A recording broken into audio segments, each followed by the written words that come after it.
인도가 파키스탄에 핵시설을 공격했다는 건 원자력 발전소를 때렸다는 게 아니고 핵무기를 보관하는 저장고라든지 핵무기를 투발하기 위해서는 테일이라든지 여러 가지 이제 발사 시설들이나 발사 장비들이 있는데 그 장비하고 또 그런 걸 투발하기 위해서 필요한 공군 기지를 이제 폭격을 했습니다. 지금 핵물질이 누출돼 가지고 파키스탄 주민들이 여러 가지 정세를 보이고 있다. 그래서 미국이 상황 통제가 불가능해지기 직전에 적극적으로 개입해 가지고 막았다. 트럼프가 이제 휴전 카드를 가지고 정무 흐름을 일단 차단하고 정세 통제권을 확보하고 더 이상 밖에 이제 뉴스가 안 나가게 막았을 거다. 단기적 휴전이지 폭풍전의 고요로 봐야 되고, 인도가 사실 그 핵시설을 정밀 타격했거든요. 트럼프가 수백만 사망 가능성을 이야기했거든요. 핵전쟁의 가능성을 상당히 우려했기 때문에 뛰어드는 거죠. 이 전쟁을 기획한 미국의 전쟁 지도부, 나토 전쟁 지도부들이 실전 능력이 전혀 없는 거예요. 전쟁을 장비로만 한다고 생각하면 필패입니다. 지도부가 후퇴 불가 명령을 내릴 그렇게 실제 후퇴하지 마라 그랬잖아요. 제가 볼 때 거의 히틀러처럼 젤렌스키가 돼가는 것 같아요.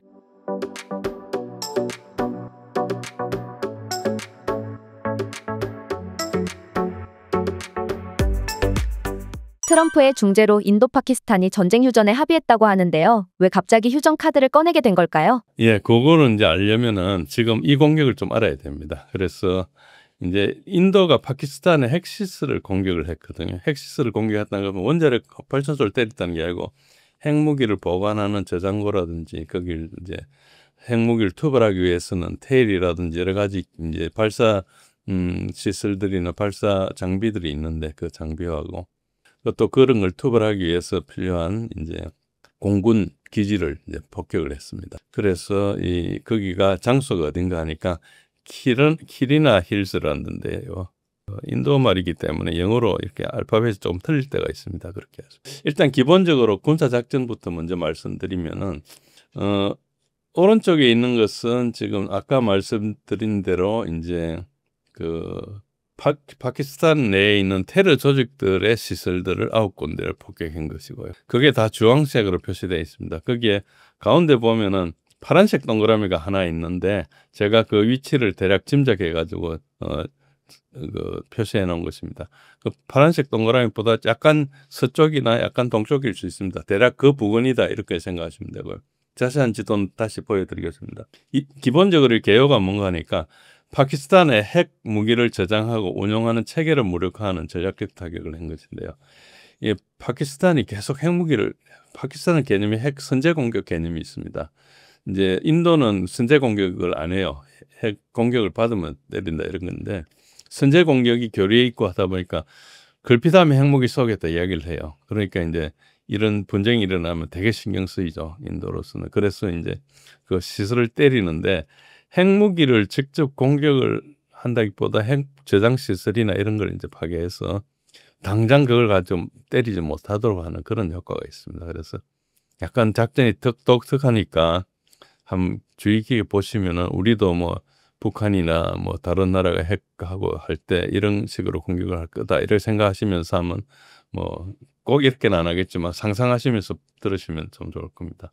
작전 지역은 세 군데 있습니다. 이제 키라나 힐즈라는 데고요. 여기가 이제 핵무기 저장소고 이제 여러 좀 이제 좀 높은 이제 그 산악 지역이고 그러니까 이제 숨기기가 되게 좋죠. 때리기도 힘들고 하니까. 그리고 옆에 이제 사가이 힐즈라는 곳이 이제 발로치스탄이라는 데 있고요. 그다음 세 번째는 이제 살고다 이제 공군 기지에 활주로 두고 이렇게 세 군데를 때렸습니다. 첫 번째는 1단계로 이제 외곽 방어막을 무력화해야 되니까 일단 그 아까 말씀드린 브라모스라는 이제 순항 미사일 가지고 이제 외곽 방어망을 무력화했고요. 그렇게 이제 하다 보면은 이 미사일이 굉장히 빠르고 정밀하기 때문에 외곽의 방공 시스템이나 초기 탐지망을 대체로 파괴를 합니다. 그러고 나면은 이제 그 내부에 이제 벙커가 있지 않습니까? 벙커 안에 이제 핵 시설이 있을 건데 핵 그 저장고가 있을 건데 벙커 바스트로 때립니다. 그러니까 벙커 바스트로 때리기 전에 먼저 맞아버리면 안 되니까 이제 주변을 제압하는 거고요. 그래서 1단계는 브라모스란 걸 가지고 했습니다. 브라모스는 이게 러시아하고 인도의 합작이건데요. 제가 한 말씀 좀 이따 설명드리겠습니다. 두 번째는 이제 그렇게 제거가 되고 나면 심층 타겟을 이제 벙커버스터를 때려야 되는데 스파이스라는 벙커버스터를 가지고 때립니다. 벙커버스터는 뭐 이 지하 50m, 100m 이 숫자는 중요하지 않고요. 어쨌든 대부분 관통하게 되어 있습니다. 이 원리가 어떻게 되는 거니까 굉장히 이제 몇 층으로 지하가 있으면 거기에 지하가 있고 공간이 있고 이제 격벽이 있고 공간이 있고 격벽이 있고 이렇지 않습니까? 그러면은 무기가 때리고 지나갈 때 아주 강한 데를 뚫으면은 뚫는 데 시간이 좀 걸리고 이제 빈 공간을 뚫을 때는 쑥 지나가고 그러니까 그 시간 차이를 다 적분을 해가지고 계산을 해서 이제 몇 미터에서 터진다 이렇게 신관을 그렇게 세팅하게 되어 있습니다. 뭐 굉장히 복잡하지만은 그렇게 뭐 엄청 공학적으로 어렵거나 그런 건 아닙니다. 그러니까 평소에 안 한 거니까 좀 뭐 쉬운 건 아니지만 어쨌든 그런 시간을 계산하는 신관을 써가지고 이렇게 한다 이렇게 아시면 되고요. 모든 벙커버스터가 같은 방식의 신관을 씁니다. 그래서 그렇게 보통은 50m는 최소한 관통을 하고 이 몇 미터가 그렇게 중요한 건 아닙니다. 벽의 두께에 따라서 다르기 때문에 대부분 이건 관통하는 데 에너지를 다 쓰기 때문에 갈 수 있다. 그 통과하기 전까지는 폭발하지 않습니다. 다 통과한 다음에 저에서 폭발하게 프로그래밍이 돼 있고 표적은 이제 핵탄두 저장고나 지휘 통제 벙커. 지휘 통제 벙커는 이제 전쟁이 나면은 두드려 맞으면 지휘 통제가 안 되니까 다 이제 그 굴속을 파고 들어가거든요. 어느 나라는 할 거 없이.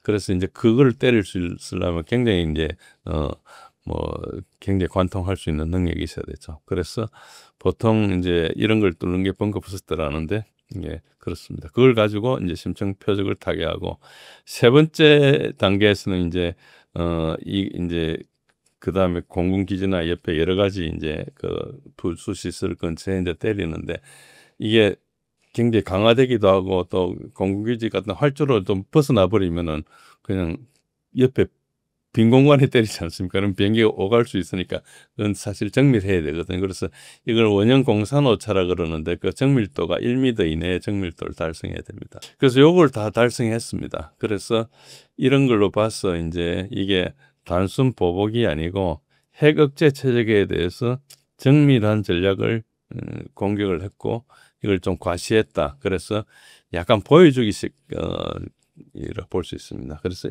인도가 몇백 킬로 밖에서 장거리 고정밀 운용 무기를 가지고 핵 시설들을 다 때릴 수 있다는 것을 이제 보여준 거죠. 그래서 계속 파키스탄에서 핵 쓰겠다 그런 이야기를 하면은 우리가 이런 걸 가지고 있다는 걸 보여준 거죠.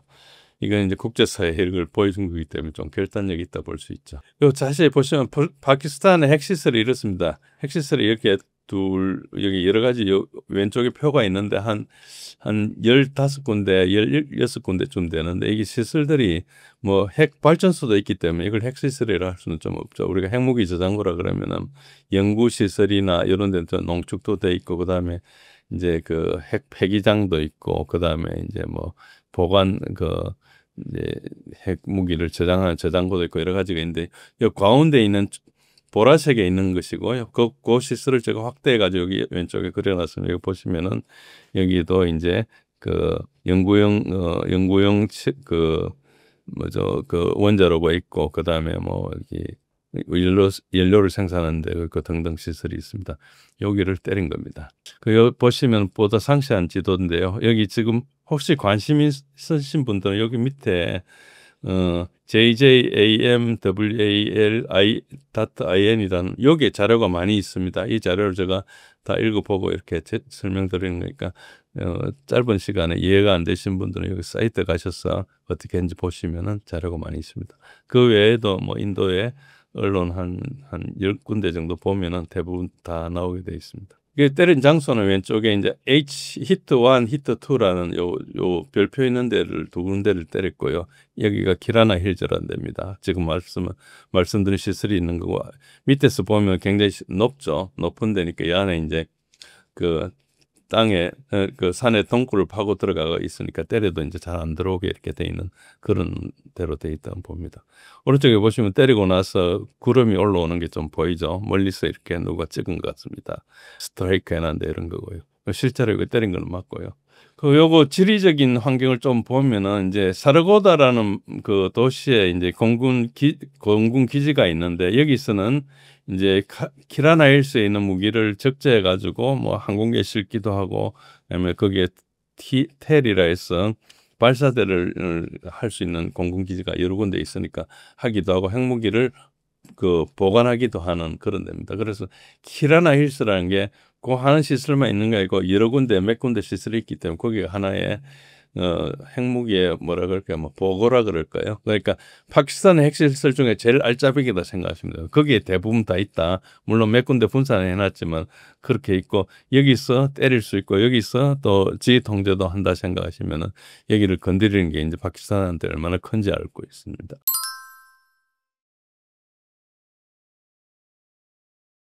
중앙 변기창이나 탄약창이나 핵 비축 기술이 있고요. 그 옆에 이제 조금 한 50km 떨어진 곳에 쿠샤브 원자력 발전소가 있고, 여기서는 이제 여기 그 핵 연료를 만들어서 제공하기도 하고, 사르고다 공군기지는 이제 핵 운반 플랫폼 F-16으로 때릴 때는 저기 하기도 하고 있습니다. 꼭 굉장히 가깝습니다. 구글 맵으로 찾아봐도 이렇게 얼마 안 가게 이렇게 돼 있고요. 그리고 지금 맨 밑에 삼각형이 이 세 군데 기지가 있는데, 공군기지하고는 이 키라나 힐즈하고는 오른쪽에 그 짧은 변이 있는 정도 10km도 채 안 되는 거리가 있고요. 그렇습니다. 이런 그 컴플렉스를 때렸다 이렇게 생각하시면 돼요. 여기에 이제 공격한 무기가 브라모스라는 무기인데요.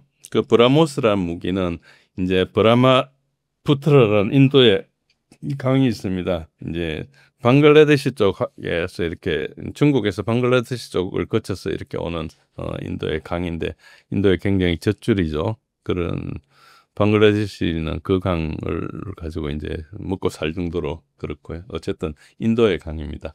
그리고 이제 모스코바 강이고, 그 두 강을 합친 겁니다. 브라모스라는 뜻이. 그래서 러시아하고 인도가 생산했는데, 본래 러시아가 가지고 있는 P-800 오닉스라는 오닉스입니다. 오닉스를 기반으로 만들었고요.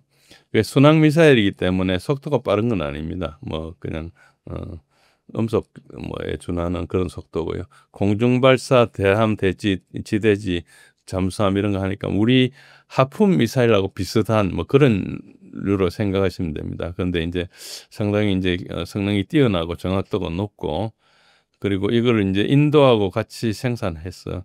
인도하고 러시아의 합작 범위를 만들어 가지고 인도가 한 60% 정도 되고 러시아가 한 40% 되게 하고, 러시아가 기술을 제공하고 인도가 생산하는 식으로 하는 거죠. 그래서 이거는 이제 인도하고 러시아의 어떤 전략적 그 동반자, 그러니까 상징이라 할 수 있겠죠.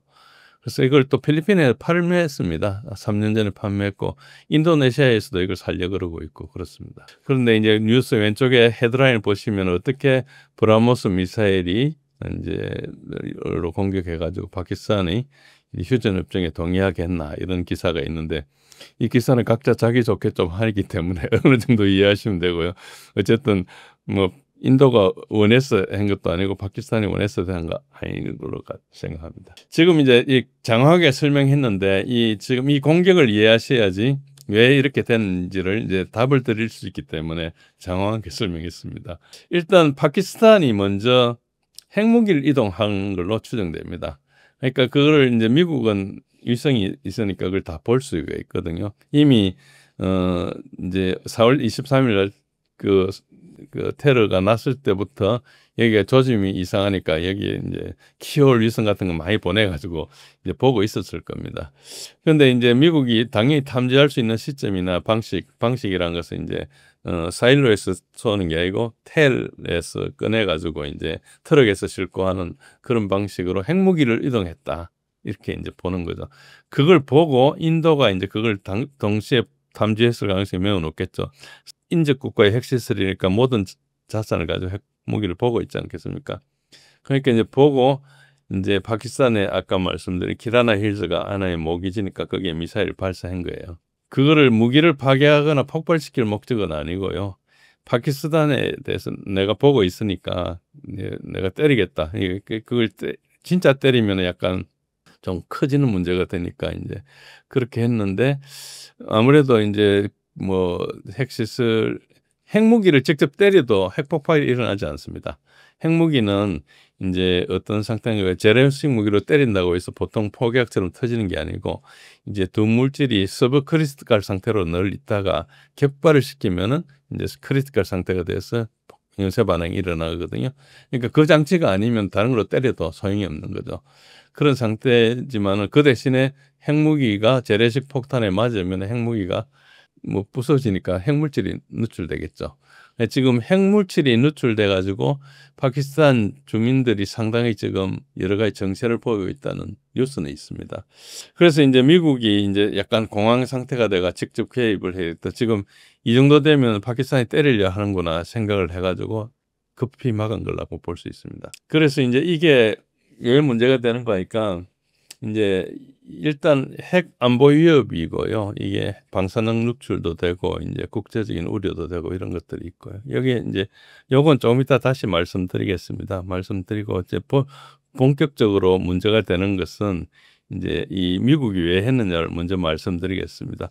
어쨌든 키라냐 힐뿐만 아니고 칸 기지나 시도 통제 시설을 지휘 통제 시설을 이제 타격하는 정보를 파악하고 나니까 이게 위기가 엄청 고조됐거는 알고 만약에 이제 때리고 나면은 통제 불능 상태가 되니까 즉각적으로 보복할 것이다 파키스탄이. 그래서 미국이 상황 통제가 불가능하기 직전에 적극적으로 개입해가지고 막았다 이렇게 볼 수 있고요.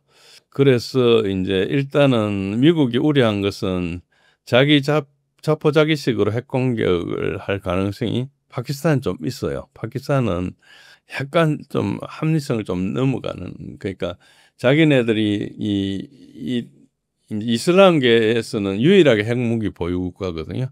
그 프라이드가 또 있어요. 그러니까 핵을 쓰겠다고 입에 좀 이렇게 자주 이야기하고 파키스탄 또 민주주의처럼 돼 있지만 군부가 실권을 장악하고 있어요. 전임 대통령도 지금 군부 뭐 여러 가지 쫓겨나가지고 지금 물러나가 있고 그래서 미국이 어느 정도 통제도 하고 있는데 또 중국하고도 친하고 이런 상황입니다. 굉장히 여기 오면 외교가 굉장히 이상한데 트럼프가 오른쪽에 있는 제가 그 트럼프의 트루스 소셜에 그 트윗한 것을 제가 그 빨간 줄만 보시면 됩니다. Millions of good and innocent people. 그러니까 수백만 생명 위협할 사태가 발생할 가능성이 있다. 이 이야기. 이게 이제 핵 이야기죠. 보통 뭐 우크라이나하고 러시아하고 3년간 전쟁해도 뭐 수십만 뭐 이런 이야기를 하지 수백만 이야기를 하지 않지 않습니까? 그러니까 트럼프가 한 같은 기준으로 보면 트럼프가 일관성 없는 사람이긴 하지만은 어쨌든 핵무기인 게 틀림이 없다. 그래서 왜 직접 휴전을 발표를 했느냐?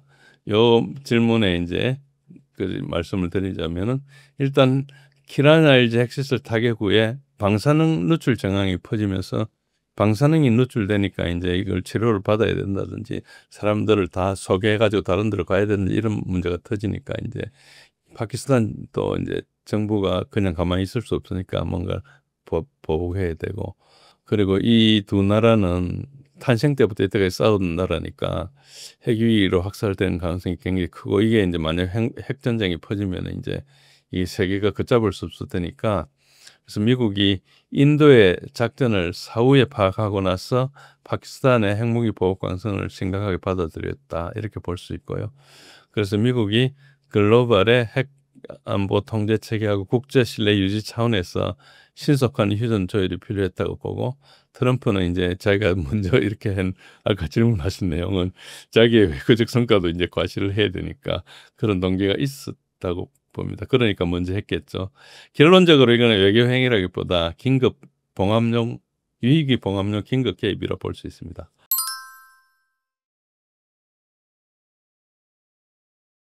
인도 전략가 드바샤도 휴전이 아니라 미국 압력에 의한 일시적 봉합이라고 얘기를 했는데요. 트럼프가 급하게 발표한 이유가 더 큰 위험을 막으려고 한 거 아닐까요? 예, 전략 드바샤는 거의 인도의 뭐 고위 전략가죠. 이 사람이 이제 한 말이 휴전이 아니라 미국의 압력에 의해서 일시적 봉합을 했다. 이번에 외교적 수사가 아닙니다. 실제로 있었던 얘기죠. 이분이 뭐 할 수 있는 게 뭐 그 예능 차원에서 하는 이야기는 아니거든요.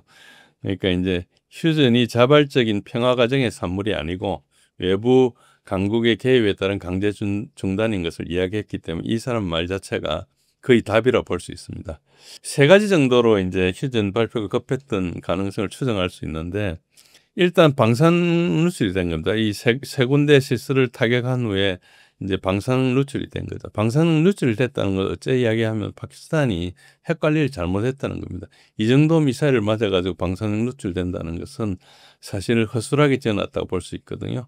핵시설을 핵무기를 특히 하려면은 핵무기는 뭐 테러 집단에 와서 뺏어갈 수도 있고 여러 가지 가능성이 있기 때문에 핵시설은 굉장히 잘 해야 되고 그런 것도 그 핵 확산을 막는 이유 중에 하나입니다.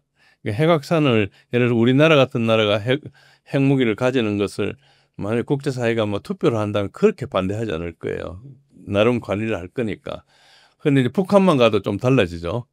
그리고 조금 더 뭐 예를 들어 중동으로 가면은 거의 모르지 않습니까? 이거 가지고 미국에 터뜨릴 수도 있고. 그러니까 이 관리 자체에 대해서 전혀 신뢰할 수 없기 때문에 막는 것이거든요.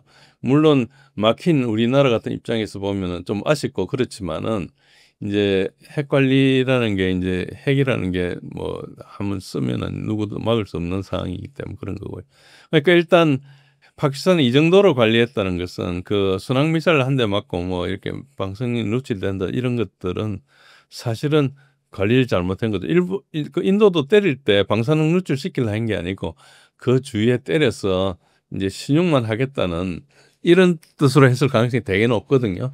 그런데 이제 이런 정도 했다는 것은 벌써 파키스탄이 지금 핵무기를 가지고 있으면서도 제대로 관리를 못하는구나. 일단 전쟁부터 막아야 되겠다. 이걸 제대로 관리 못하는 집단 같으면 쏘는 것도 멋대로 할 거라고 생각하는 거죠. 그래서 미국은 파키스탄이 완전히 조립된 핵무기를 가지고 이걸 지금 사용하려고 한다 이렇게 본 겁니다. 그래서 이제 막은 거고 트럼프가 이제 휴전 카드를 가지고 정무 흐름을 일단 차단하고 정세 통제권을 확보하고 더 이상 밖에 이제 뉴스가 안 나가게 막았을 거다. 그래서 알려지지 않은 핵 사고나 정보 유출을 막기 위한 위기 통제 목적이 가장 크지 않나. 그래서 일단 빨리 발표하고 아마 뭐 그냥 그 세부적인 것은 밑에 관료들이 하고 일단 큰 차원에서 그 지도부끼리 이야기를 끝낸 걸로 이렇게 볼 수 있습니다. 문제는 파키스탄이 과거에도 휴전 뒤 재도발을 반복해왔다는 점인데요. 지금의 휴전도 결국 깨질 가능성이 높다고 보시나요? 예, 이거는 누가 봐도 뭐 휴전이 오래 깨질 가능성이 높은지는 모르지만 오래 유지되기는 힘들다고 보는 거죠. 그러니까 이 나라가 갈라진 이유로 두 나라가 영국 식민지에서 파키스탄보다 이제 이 인도가 하루 늦게 독립됐는데 인도가 8월 15일, 파키스탄이 8월 14일이지 않습니까? 그런 상황인데 이때까지 싸웠거든요. 그리고 이제 인도가 핵 개발을 하고 나서 파키스탄이 이제 한 25년쯤 후에 핵 개발을 했는데 그동안에 파키스탄은 절치부심하면서 인도 핵 막는 것은 막아야 되겠다. 그런 그게 되게 크죠. 그래서 이 두 나라가 평화를 유지한다는 것은 되게 힘든 걸로 보는 거고 대부분 뭐 싸우다가 그냥 먹고 살기 힘드니까 그만두고 이런 건 많아서도 진정으로 뭐 이렇게 화해하거나 이러기는 좀 쉽지 않다고 봅니다. 그래서 이제 파키스탄도 공식적으로는 보복 자제를 표명했습니다. 그렇지만 이제 두 나라를 가른 게 이제 LOC라 라인 오브 컨트롤이라 통제선이라고 있습니다. 이 국경도 카시미르 지역에서 분쟁이 있기 때문에 여러 가지 이제 끊이지 않는 상황인데 어쨌든 그 선상에서는 포격 재개 등의 이제 보복 조짐도 보이고 그래서 뭐 우리 누리꾼들이 또 중국제 포하고 우리 K9하고 붙겠다는 이런 이야기를 하고 있는데 남은 그 전쟁에 죽을 지경인데 우리는 또 재밌게 그렇게 하죠. 약간 멀리서 일어나는 일이니까 약간 우리한테 뭐 그럴 수도 있는데 그럴 상황은 아니죠. 그쪽에는 되게 심각한 상황인데 어쨌든 그렇고요. 그리고 이제 어쨌든 내부 불안이나 뭐 이런 정보전이나 이런 또 비대칭이나 이런 것들이 있기 때문에 휴전 틈새를 노릴 가능성이 되게 많습니다. 이게 국경도 그렇고 여러 가지가 굉장히 꼬불꼬불하고 잘 정리되어 있지 않고 하기 때문에 막 자기가 저질러 놓고 남 일이라 주장하고 이렇게 해도 뭐 증명할 방법도 별로 없고 뭐 이런 모성이 되게 많거든요. 그걸 이용해서 할 수 있는 게 뭐 자기 개인들이만 그렇겠지만 각자가 또 정치권의 권력을 대표하는 기관이다 보니까 국민들의 뭐 것도 있고 어떤 자기 그 팩션이라고 그러죠. 도당들의 어떤 압력도 있고 해서 이렇게 좀 있을 수도 있고 어쨌든 지금 파키스탄은 추가 공격하면 전면적으로 대응하겠다 이런 이야기를 하는데 그러니까 안 하겠다는 것도 아니고 하겠다는 것도 아니죠. 그러니까 이게 일단은 보복을 자제하겠다 해놓고 만약에 때리면 내가 하겠다. 논리적으로는 맞는 말이지만은 전체적으로 보면은 뭐 하죠? 뭘 하겠다는 거지. 그러니까 즉 때리겠다고 주장하고 자기가 때릴 수 있는 거잖아요. 그러니까 뭐 지금 테러 또 조사도 안 됐거든요. 그 민간인 테러였던 것도 그 상황에서도 이미 뭐 테러보다 훨씬 많은 피해가 서로 발생했으니까. 그러니까 이게 단기적 휴전이지 아까처럼 이제 폭풍전의 고요로 뭐 봐야 되고 그런 전환될 위험이 아주 높은 상태로 봅니다. 그 일어난다고 말씀드린 게 아니고 그럴 개연성이 굉장히 높기 때문에 예의주시해야 된다 이렇게 봅니다. 예. 더 걱정되는 건 양국이 공격 보복을 반복하는 에스컬레이션 구조입니다. 만약 이번에 또 충돌한다면 진짜 핵전쟁까지 번질 가능성도 있다고 보시나요? 예, 이 에스컬레이션 레더라고 보통 그거 이제 그 분쟁을 확산하는 그 사다리라 그러는데 여기에 무기 체계가 굉장히 많으면 좋아요. 그러면은 예를 들어서 1분부터 내가 10개 가지고 있고 상대방은 5개 가지고 있으면 상대방이 한 번 활동을 난 2번을 할 수 있잖아요. 그러니까 한꺼번에 놓치지 않고 다이얼을 조금씩 해서도 내가 내 자존심 안 상하고 화낼 만큼 화낼 수 있고 이렇게 하는 것을 이제 에스컬레이션 도미넌스라 그럽니다. 분쟁 확산을 내가 압도하는 거죠. 수단이 많아야 돼요. 근데 예를 들어서 제가 소총하고 그다음에 핵무기밖에 없으면은 소총으로 안 되면 그다음 핵무기잖아요. 그러니까 이게 이제 확산이 빨리 되는 거죠. 이 두 나라가 뭐 되게 많은 것 같아도 수단이 별로 없기 때문에 확산이 쉽게 되게 돼 있습니다. 그런 측면이 있고요. 어쨌든 핵전쟁 자체의 가능성은 극도로 낮습니다. 그건 공밀이라는 걸 알기 때문에 그렇지만은 전략 핵을 억제하는 시스템도 일단 불안함이 드러났죠. 그러니까 파키스탄이 저런 정도로 보관하고 있으면은 인도가 직접 때리려고 한 건 아닐 것 같습니다. 어쨌든 뭐 그 직접 때리려 했을 수도 있겠지만은 어쨌든 보통은 그럴 가능성이 낮다고 보기 때문에 대충 근처에 때렸는데 이제 핵무기가 방사능이 누출됐다 이거는 뭔가 중요하지 않은 것 중에 하나가 뭔가 관리가 안 되는 걸로 볼 수 있죠. 뭐 핵 폐기 시설일 수도 있고 뭐가 있을 수도 있는데 어쨌든 우리나라는 방패장 같은 거 저준위 옷까지 뭐 장갑 이런 거 하는 것도 지금 방패장 것을 가지고 말이 많지 않습니까? 그런데 그걸 좀 안 했을 가능성이 좀 있다고 보고요. 그런데 인도가 사실 그 핵시설을 정밀 타격했거든요. 그래서 파키스탄의 억지력이 사실 무력화된 거예요. 파키스탄은 핵을 가지고 있지만 인도가 언제든 때려가 없앨 수 있는 그런 상황이 돼버린 거예요. 그러니까 파키스탄 입장에서는 이럴 바에 내가 한번 쓰겠다 이럴 수도 있는 거잖아요. 이게 아껴봐야 뭐 쓸 수가 없는 그런 상황이 오니까 그러니까 뭔가 다른 계기가 되면 쓸 가능성이 되게 높아진 그런 상태로 볼 수 있죠. 그렇다 하더라도 핵전쟁 가능성은 낮다고 봐야 됩니다. 모든 사람이 핵전쟁은 마지막에는 걸 알고 있기 때문에 그렇고요. 그리고 파키스탄이 핵무기를 쓰겠다고 이번에 이야기하지는 않았습니다. 그렇지만은 일단 지금 미국에서는 이 브레이크를 걸었을 때 파키스탄이 지금 쏠려 하는 걸로 봤기 때문에 브레이크를 걸었다고 보기 때문에 그것도 실제로 우려를 좀 표명한 것도 있고 하니까 상황이 심각하다. 그러니까 트럼프가 수백만 사망 가능성을 이야기했거든요. 이게 수백만이란 게 단위가 100만이지 않습니까? 트럼프가 막 과정도 많이 하는데 10배씩 과정은 안 해요.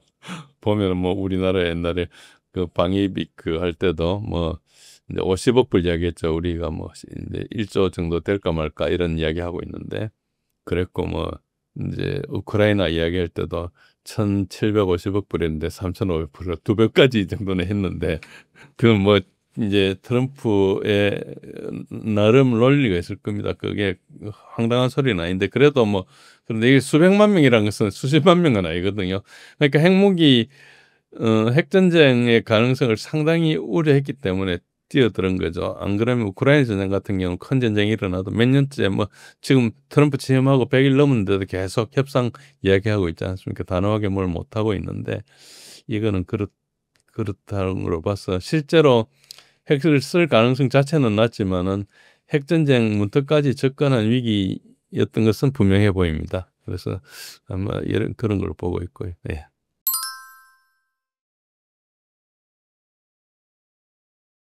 이번 갈등은 인도, 파키스탄만의 문제가 아니라는 분석도 있죠. 이 충돌, 미중 갈등의 또 다른 일부라고 봐야 하나요? 예, 이 부분은 정말 되게 어렵습니다. 그러니까 어렵다는 것은 생각은 여러 가지 할 수 있는데 뭐라고 이야기하기가 되게 어렵다는 그런 뜻입니다. 실제로 보면은 미국하고 인도 그리고 중국하고 파키스탄의 구조는 어쨌든 그런 대결 구조가 작동 중이긴 합니다.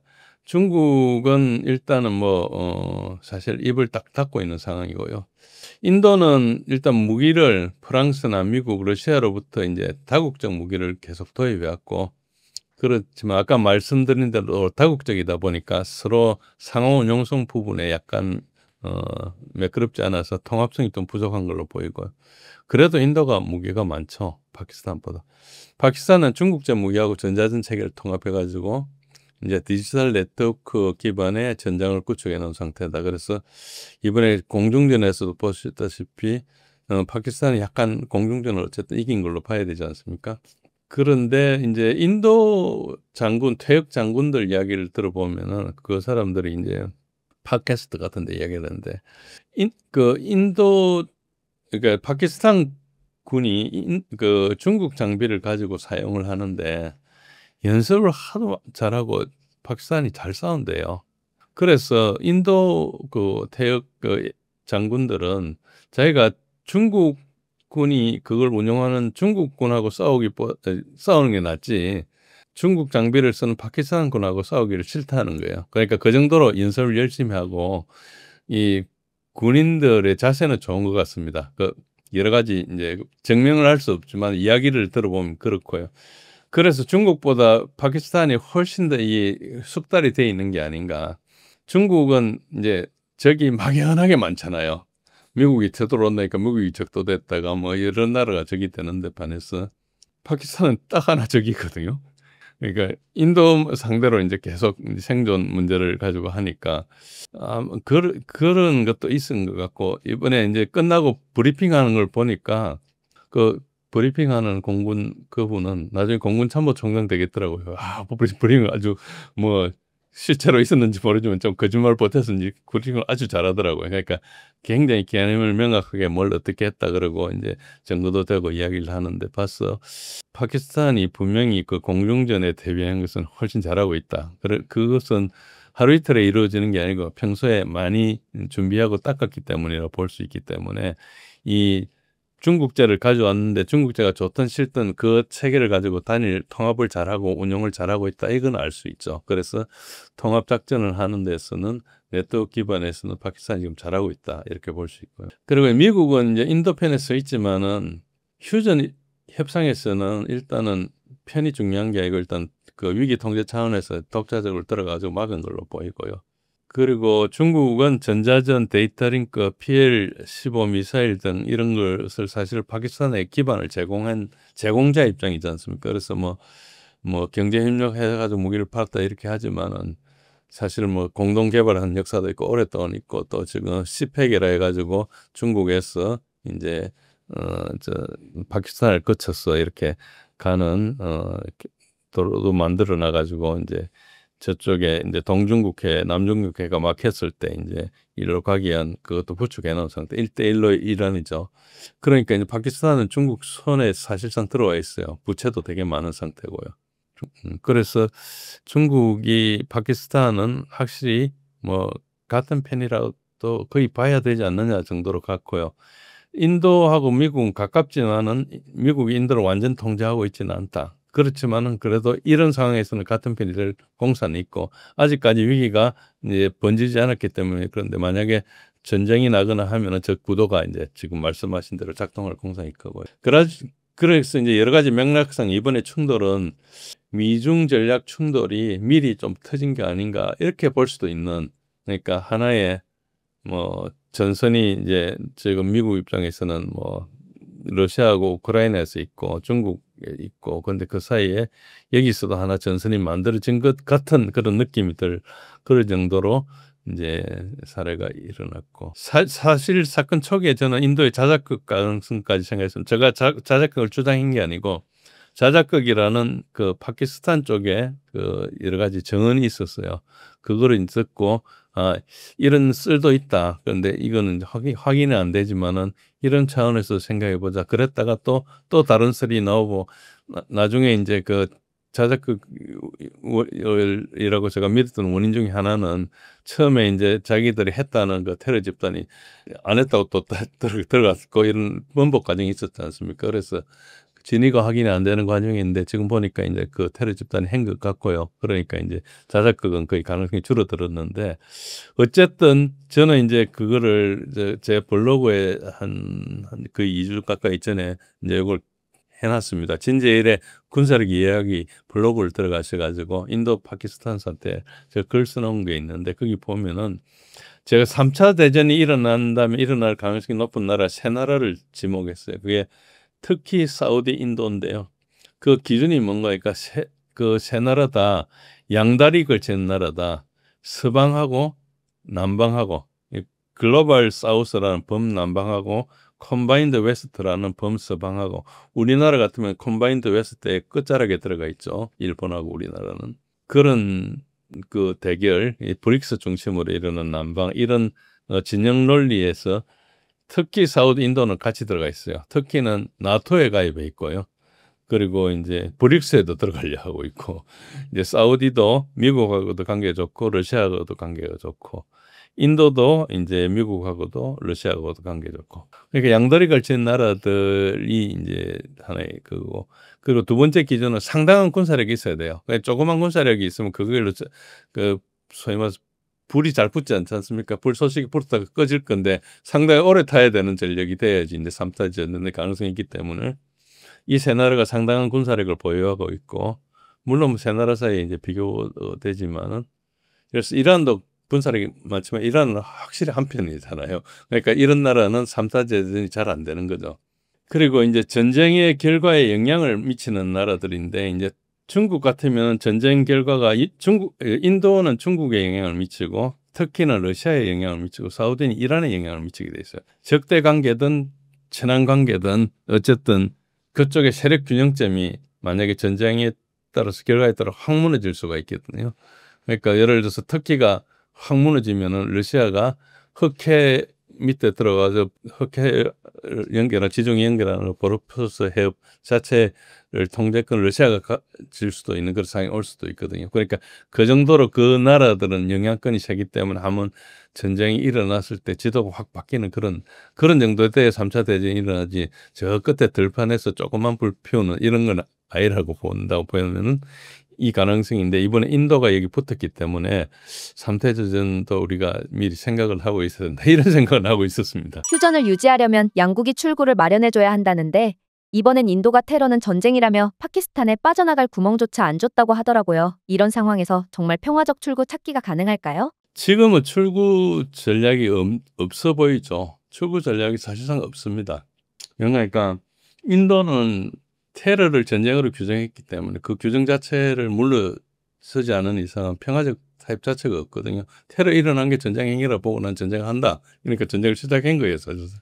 파키스탄은 이제 핵심 군사 시설을 이제 두드려 맞았으니까 체면상 또 물러날 수가 없죠. 그러니까 이미 펀치를 깊숙이 한 개 주고받고 나서 멈추자 이거와 비슷한 거거든요. 그러니까 뭐 사실상 출구 전략 자체가 없는 상황이죠. 그리고 미국하고 중국도 여기서 확실히 자기들이 이걸 중재해야 되겠다 의지를 가지고 있는 것도 아니고요. 중립적이지도 않아요. 그러니까 자기 이해관계에 맞는 우리가 계산기획이라고 그래요. 그 계산기획이요. 그걸 이제 수행하고 있는 거고 이제 그 지금 미국은 지금 여기서 뭐 일어나면 안 된다는 생각으로 일단 중재를 나섰는데 중국도 뭐 그냥 원칙론적인 이야기만 하고 있거든요. 그리고 뭐 파키스탄 그 제 항공기가 뭐 라파를 쓰러뜨렸다는 이런 거에 대해서 일체 이야기를 안 해요. 누리꾼들은 뭐 저끼리 이야기하는데 누리꾼들은 걷다 치고 뭐 공식적으로는 일체 이야기 안 하거든요. 괜히 그 말 잘못했다가 완전히 그 끝장나는 그런 심각한 상황이기 때문에 극도로 조심하고 있죠. 그래서 이런 구조에서는 양측이 자력으로 출구 찾는 건 거의 불가능하고요. 누구 또 가운데 3자가 같이 들을 만한 사람이 있어야 되는데 지금 그런 상태도 없어요. 할 만한 사람이 지금 러시아밖에 없는 상황인데 러시아하고 파키스탄 또 관계가 또 그저 그렇거든요. 그러니까 파키스탄에 대한 러시아의 압력이었고 유일하게 미국이 양쪽 다 레버리지를 가지고 있어요. 그러니까 미국이 나선 건 맞아요. 나선 건 맞는데 이것도 이제 미국이 깊이 할 수 없는 그런 상태고 이거는 이제 시간을 두고 가지고 가만히 오래 만약에 관리를 하면 자연스럽게 퇴화를 한다. 그래 이걸 제가 이제 불안한 정지 상태다. 그러니까 지난 40 이제 5년 그때입니까? 그때부터 이제 47년이면 그때부터 계속 이런 그 두 나라가 영국으로 독립하고부터 계속 이런 일이 반복되어 왔는데 이번에도 이렇게 가다가 뭐 그 사이에 세 차례 전쟁이 있었거든요. 그래서 가다가 한참 시간이 지나서 또 이제 뭐 그냥 더 이상 지금 다시 옛날 일로 화내기는 힘들 정도로 시간이 지나고 나면은 자연식으로 퇴하는 그런 가능성이지 그냥 나가가지고 정상하고 악수하고 이런 상황은 아니라고 보여집니다. 안타깝게도.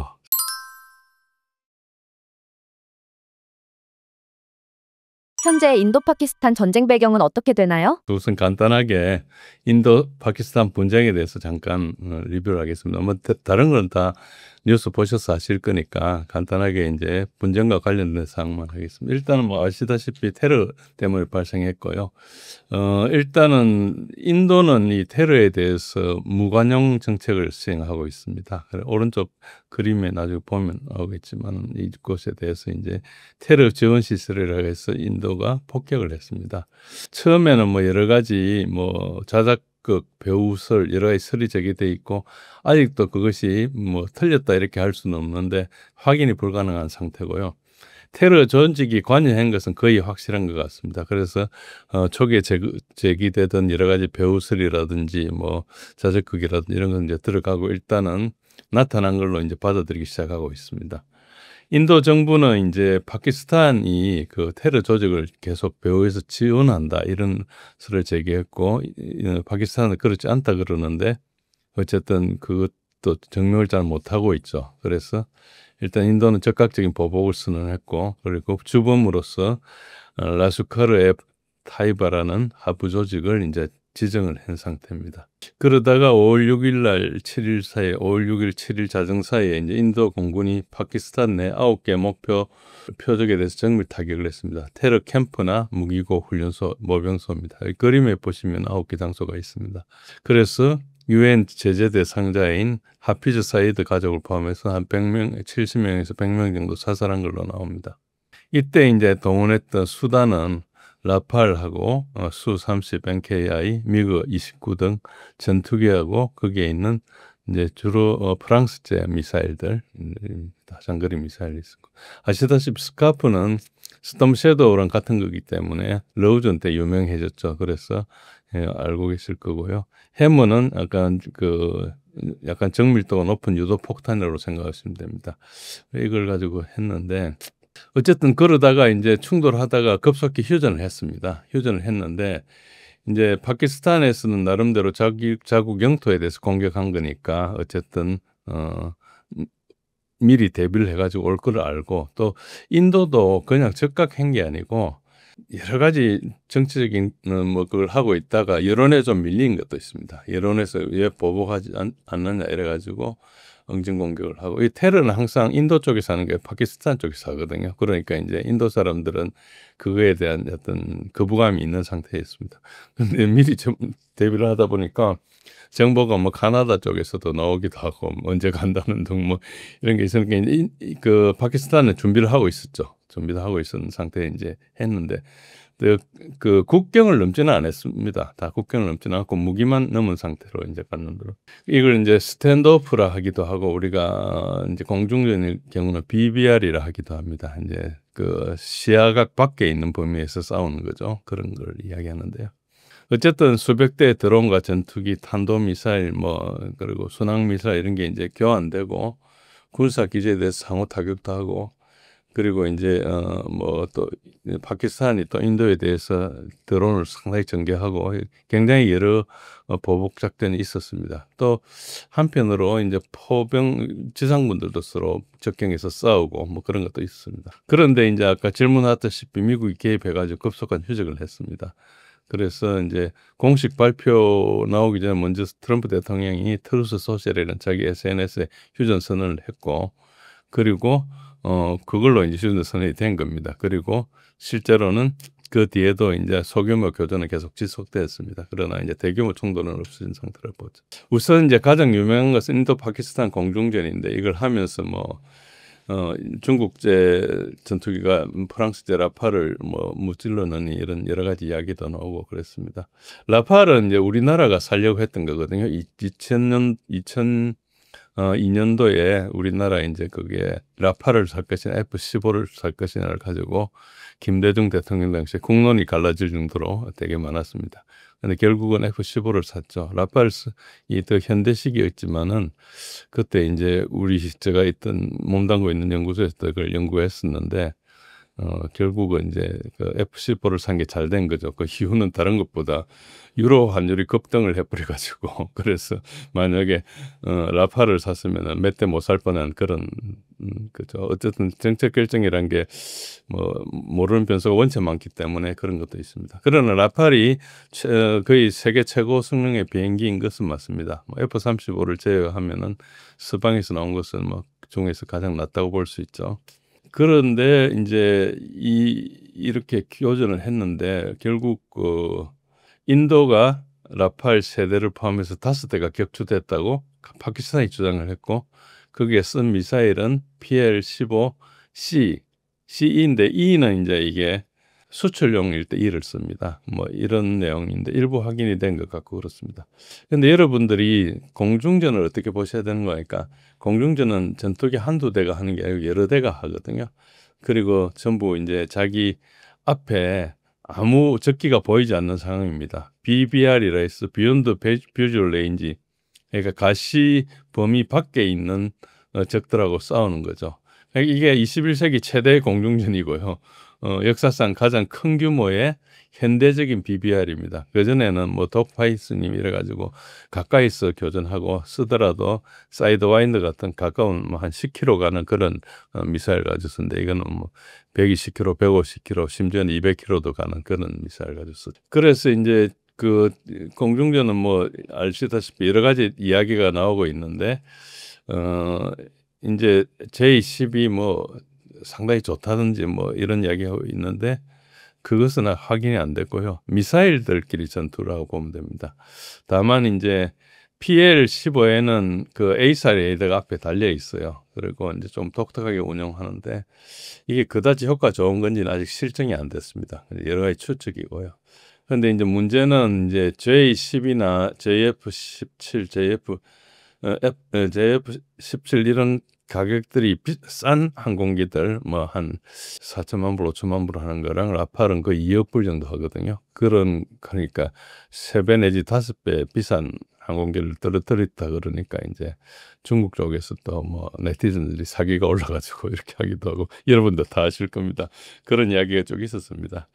그런데 이거를 뭐 굳이 이야기를 하자면은 전투기 의 문제가 아니고 이제 네트워크의 문제입니다. 이게 비욘드 비주얼 레인지가 되면은 어떤 문제가 있는 거니까, 이제 장거리를 표적을 봐야 되는데, 그걸 하기 위해서는 공중 조기 경보 통제기의 성능이 되게 중요합니다. 그래서 그거하고 또 이제 통합 네트워크가 잘 연결돼가지고 거기서 정보를 잘 바꿔주고 하고, 또 표적에 대한 정보를 그 네트워크를 하느냐, 이게 되게 중요하고요. 그런데 이제 인도는 그런 게 좀 부족한 걸로 보입니다. 아직까지는 정확하게 알 수는 없어요. 그런 뉴스에 나오는 걸로 추정해 보는데, 아마 AWACS가 조금 성능이 떨어지는 걸 썼고, 인도가 이제 비동맹을 하다 보니까 여러 나라 무기 체계를 갖다 씁니다.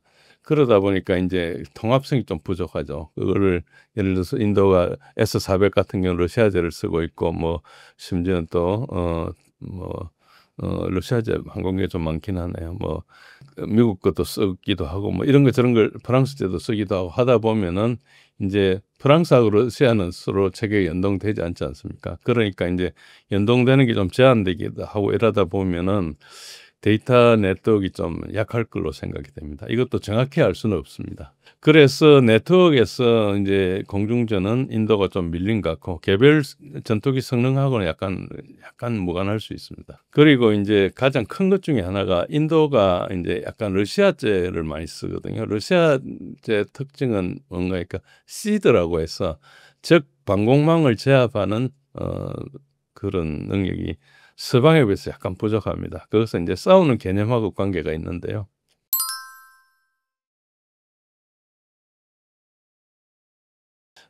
특히 미국 같은 경우, 나토 같은 경우도 마찬가지지만 명색이 뭐 방어 조직이지만 항상 다른 나라 쳐들어가서 이제 전투를 하거든요. 그러다 보니까 이제 들어가면서 적의 상대방 나라의 레이더를 망가뜨려야 되니까 일찌감치 그 레이더 팔을 쫓아가지고 들어가는 대방사 유도 무기 이런 게 이제 많이 발달해 있어요.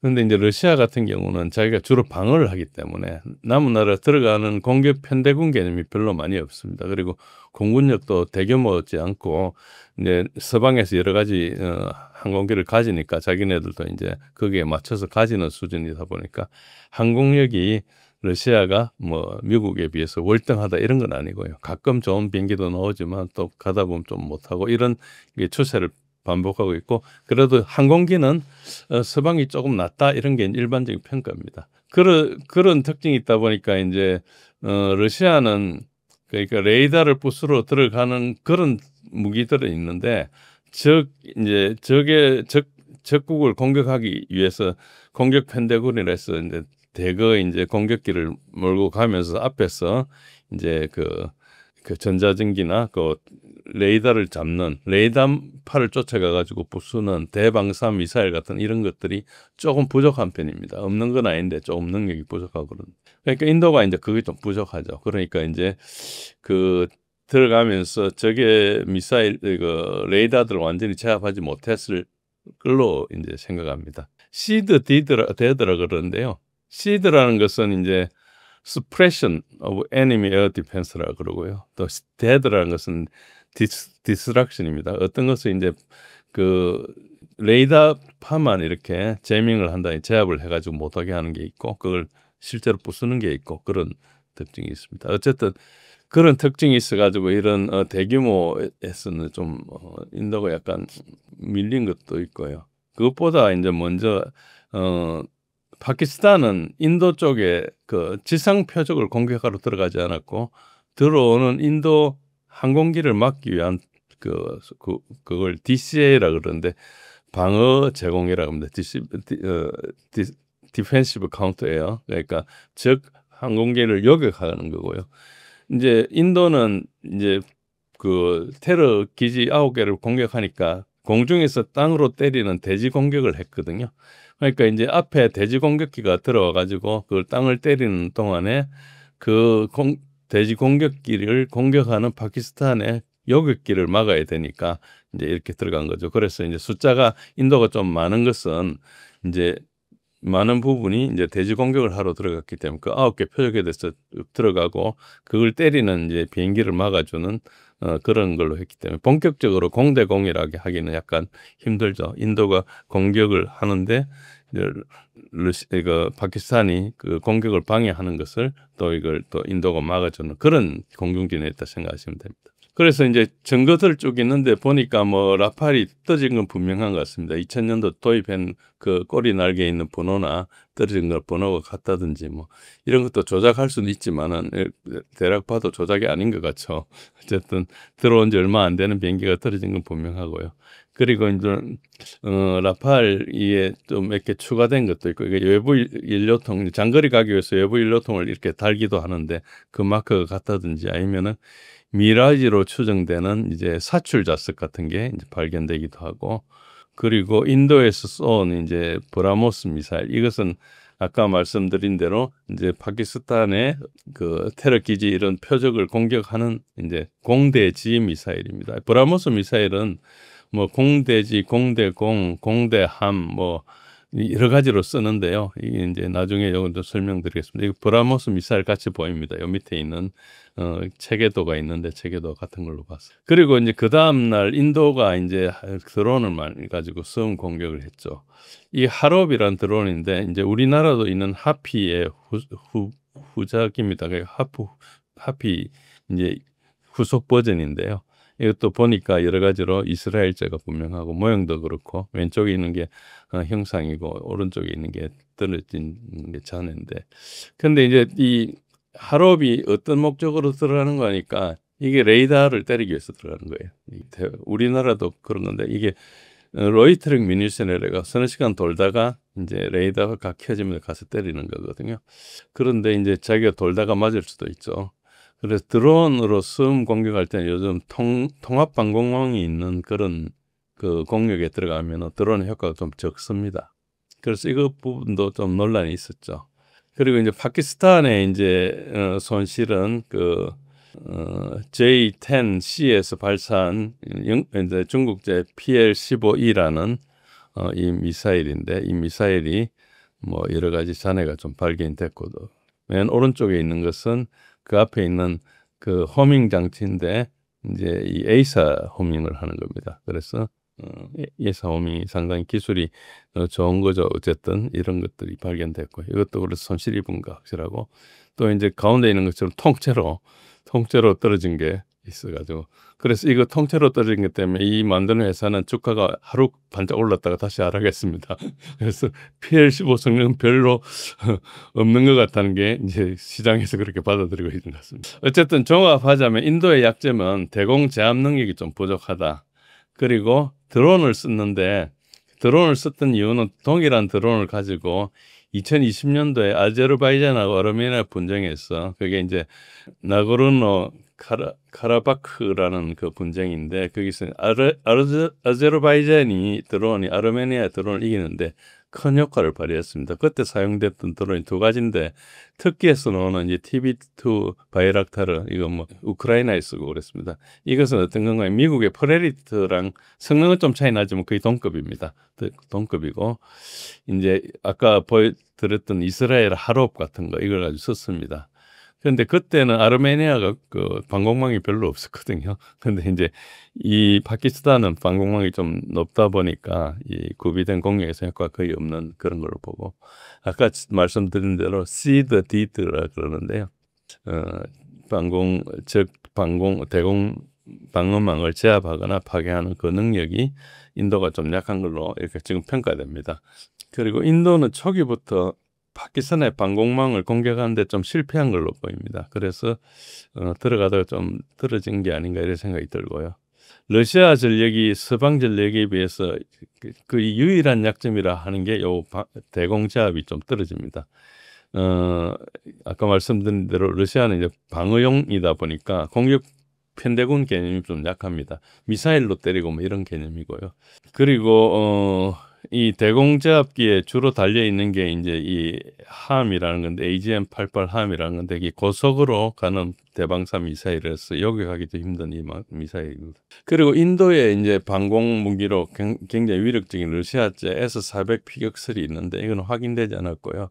그리고 S-400으로 파키스탄 드론이나 미사일 방어하는 장면은 많이 나왔고 그거는 이제 실시간 영상으로 이렇게 오면은 요격하는 게 보면 보이니까요. 그리고 인도에서는 S-400을 러시아에 더 주문하는 걸로 이렇게 나왔습니다. 그래서 S-400은 효과가 있는 게 분명하죠.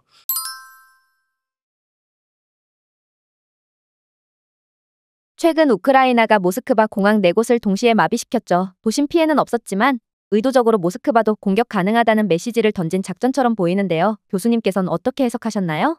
예, 뭐 사실은 이 문제를 제가 제 블로그에서 한번 다룬 적이 있습니다. 저는 그때는 이제 미국 유럽 사령부의 육군 사령관, 그러니까 유럽 사령부 사령관은 포스트하고 그 밑에 육해 공군 사령관이 있다 치면 이제 그 육군 사령관 3스타 출신인데 그분이 이제 한번 뭐 전성기를 행사할 때 거기에다가 때려야 된다 이런 주장을 하길래 제가 이제 그분 그 인터뷰 영상을 깔고 이제 한번 독자들한테, 구독자들한테 문의를 해봤어요.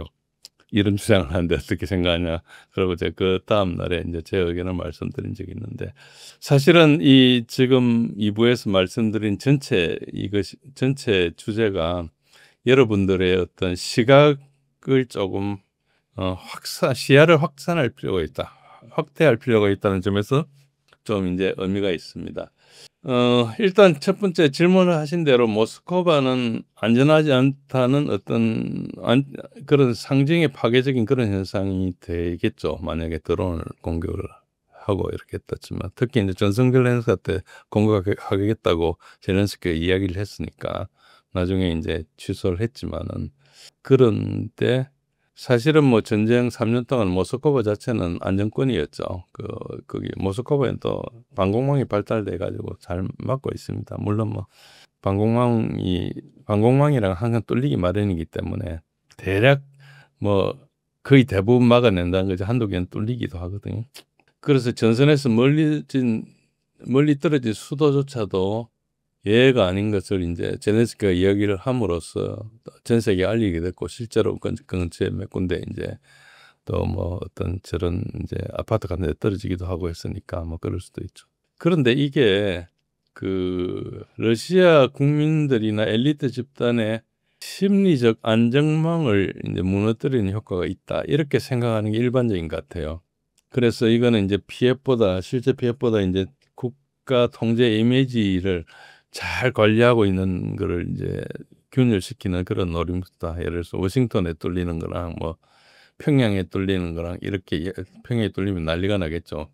뭐 그런 것 같은 그런 상징의 파괴라는 그런 뜻도 있는데, 사실은 그게 이 주제 전체가 반작용이 있습니다. 그거는 이제 제가 차차 말씀드릴 건데, 일단 정상 외교 일정을 또 교란하려고 했죠. 그것은 이제 국제 무대에서 러시아를 굴욕시키기인데, 이것도 뭐 드론 공격을 아까 말씀하신 대로 모스크바 공항 네 곳이 마비가 되고, 뭐 항공편이 회항되고, 뭐 착륙 지연 이런 것들이, 특히 뭐 태풍 같은 거 이런 거 일어났을 때처럼 그런 일이 발생한 거죠.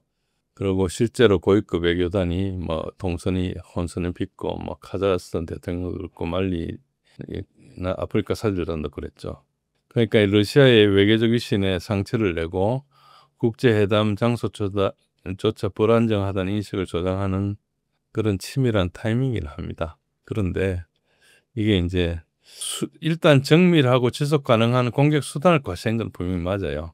그런데 뭐 이게 뭐 좀 허접한 수단을 가지고 하는 거거든요. 그러니까 이제 누구나 할 수 있는 걸 하는 거예요. 그러니까 그걸 하느냐 안 하느냐의 문제지. 예를 들어서 뭐 우리가 누구나 여기서 똥을 누를 수 있는데 내가 누느냐 안 누느냐에 따라서 내가 위대해진 건 아니잖아요. 그 사람이 그렇게 가는 거지. 저는 굳이 비유를 그렇게 말씀드리고 싶습니다. 그러니까 뭐 이게 대단한 능력 가지고 남이 없는 능력 가지고 그랬다면 모르지만 누구나 할 수 있는 건데, 우리가 차마 못하는 것을 내가 하겠다는 그걸 자체를 무슨 능력으로 생각할 수는 없다는 거죠. 그게 어째 보면은 뭐 러시아 방공망도 피하고 뭐 저비용 고효율 이런 걸 이야기할 수 있는데, 저비용 고효율이라 하지만은 성공 못하고 실패만 하면은 더 큰 문제가 되는 거잖아요. 그러니까 이게 어떤 행위를 할 때 행동이나 발언이나 자기의 신뢰도를 깎아먹는 부분이 있거든요. 그런 부분이 있기 때문에 이게 과연 맞느냐 그런 의심도 있고, 한편으로 우리는 장거리 정밀 타격을 할 수 있다 이런 것을 계속 메시지를 던져주면은 적국인 러시아 입장에서는 상당히 피곤하게 되고, 그렇다면은 뭔가 행동을 바꿀 수 있게 되고, 이렇다면 그게 이제 인지전이라 그래요. 우리가 군에서 전쟁을 다룰 때 카그니티브 워페어라 그래가지고 사람의 생각을 마비시키는 거. 어쨌든 심리전 비슷한데 이제 그 생각하는 구조를 이제 하는 거죠. 우리 억지 이론도 사실 인지전입니다. 북한이 우리한테 핵을 쏘겠다 이렇게 이야기하는데, 북한이 핵을 쏘면 어떤 대가를 할 것이라는 것을 한미가 어떻게 제안하는 것 때문에 겁이 나가지고 못 쏘겠다 그러면 그것도 억지도 인지가 되거든요. 인지전이 되거든요. 그러니까 인지 세계 속에서 이제 다루는 거니까 그렇게 되겠죠. 그래서 뭐 그런 이론도 분명히 있고 전쟁의 방법 중에 하나긴 합니다. 그래서 합당한 전쟁 방법이긴 합니다. 그렇기 다 해서 이게 과연 맞느냐 이런 문제가 있는데 어쨌든 이거는 심리 기반을 공격하는 방식은 맞는데 이제 이렇다면 이제 뭐 군사력 약해도 뭐 창의력이 있으면 얼마든지 바꿀 수 있다 이렇게 이야기되는 그런 새로운 형태의 전쟁이긴 하죠. 전쟁이긴 한데 문제는 아무나 할 수 있다는 거예요. 그리고 점선 후방이 더 이상 안전지대가 아님을 시사하기는 하지만은 그리고 뭐 러시아의 방공 능력에 대해서 국제적 신뢰를 손상시킨다 하지만은 방공 전력이란 자체가 모든 걸 철통 있게 막는 게 아니거든요. 중요 자산만 막는 겁니다.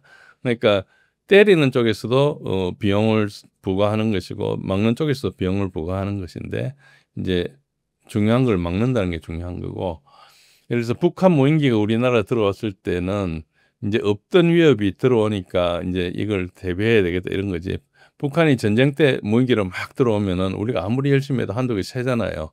그거는 일반적인 현상이라는 거죠. 그래서 이게 예를 들어서 평소에 이런 걸 하면은 문제가 될 수 있어도 전시에 이런 게 일어나는 게 그렇게 크게 영향을 주지는 않습니다. 그래서 그게 효과보다 부작용이 저는 더 많다고 생각하는데 지금 평가를 정확하게 할 수가 없어요. 평가하기가 좀 이르긴 한데 저는 부작용이 심하다고 생각하는 것 자체가 일단 이게 일종의 테러리즘 비슷한 거거든요. 전시이기 때문에 표적에 대해서 명확하게 된다 안 된다 이야기할 수는 없어요. 그 군사적 표적일 수도 있기 때문에 일반적인 전쟁의 어떤 규칙에는 맞는 거라 할 수 있지만은 이거 자체가 우크라이나가 서방의 그 지원을 받고 서방이 이런 것에 대해서도 그냥 침묵으로 동조하기 때문에 할 수 있는 거지. 만약에 서방이 지원하지 않고 우크라이나가 그냥 독립적인 나라 같으면 이런 이야기를 하면 통상적인 상황에 국제적으로 완전히 몰면 맞아요.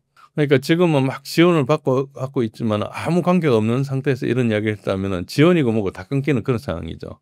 국제적인 행사를 방해한다는 것은 그렇게 쉬운 게 아닙니다.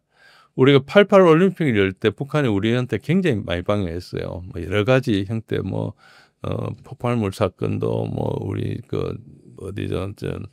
두바이에서는 칼기 폭발 사건도 뭐 여러 가지를 했는데 그거를 방해한 북한이 사실상 그 뒤로 몰락의 길로 갑니다. 그러니까 이게 국제적인 인식이라는 게 한 번 찍히면은 굉장히 나빠져요. 북한이 뭐 나쁜 것도 많이 했지만 이게 누적돼 가지고 나중에 나빠진 거예요. 그러니까 거의 불량 국가로 국제 찍혔거든요. 지금 우크라이나가 거기를 가겠다는 거예요. 지금 당장은 서방이 지원을 하고 있기 때문에 이렇게 할 수 있을지 모르지만은 이게 그렇게 좋은 게 아닙니다. 그러니까 한번 해볼 수 있는 거고 한편으로는 우크라이나가 굉장히 궁지에 몰렸다는 걸 알 수 있죠.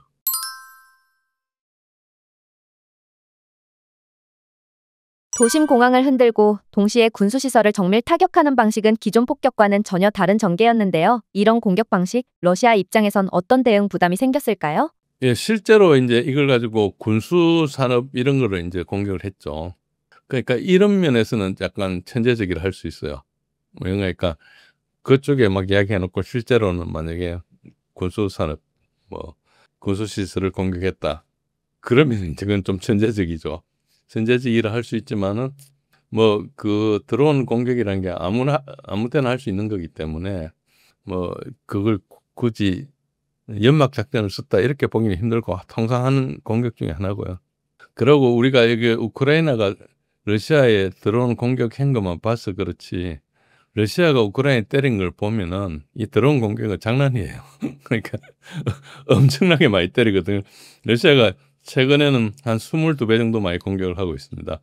그러니까 이제 공격 자체가 이제 이런 것들을 이제 우크라이나도 뭐 하도 전가가 없다 보니까 이런 거 가지고 뉴스에 띄우고 하니까 이제 이게 좀 우리한테 확대경이 걸로 가는 거예요. 자꾸 관심이. 그런데 실제로는 러시아는 이미 이제 우리 차단이라 그래요. 차단. 그러니까 공격을 할 때 멀리 있는 화력으로 이제 앞에 싸우는 우리 우군을 지원해 주는 걸 제일 가까이 하는 걸 근접 지원이라고 합니다. 특히 이제 근접 항공 지원이 대표적인데 캐스라에서 가까이 싸우는 우리 편한테 유리하도록 적을 때려주는 거고요. 이제 전장에 들어오는 적군이 이렇게 후속해서 우리가 이제더라 하기도 하고 이제 이 예비가 들어오기도 하고 이렇게 들어오는 것을 막아주는 것을 전장 차단이라고 합니다. 전장으로 들어오는 것을 막아주는 거예요. 당장 주먹이 날라오지 못하게 막는 거죠. 그리고 후방에서 이 그 전장 앞으로 오는 이제 쪽으로 오는 그것을 이제 차단이라고 그래요. 인터딕션. 그러니까 인터딕션, 배틀필드 인터딕션, 캐스 이렇게 크게 세 가지로 나눌 수 있는데, 그러니까 러시아는 이 배틀필드 인터딕션을 원체 많이 해요.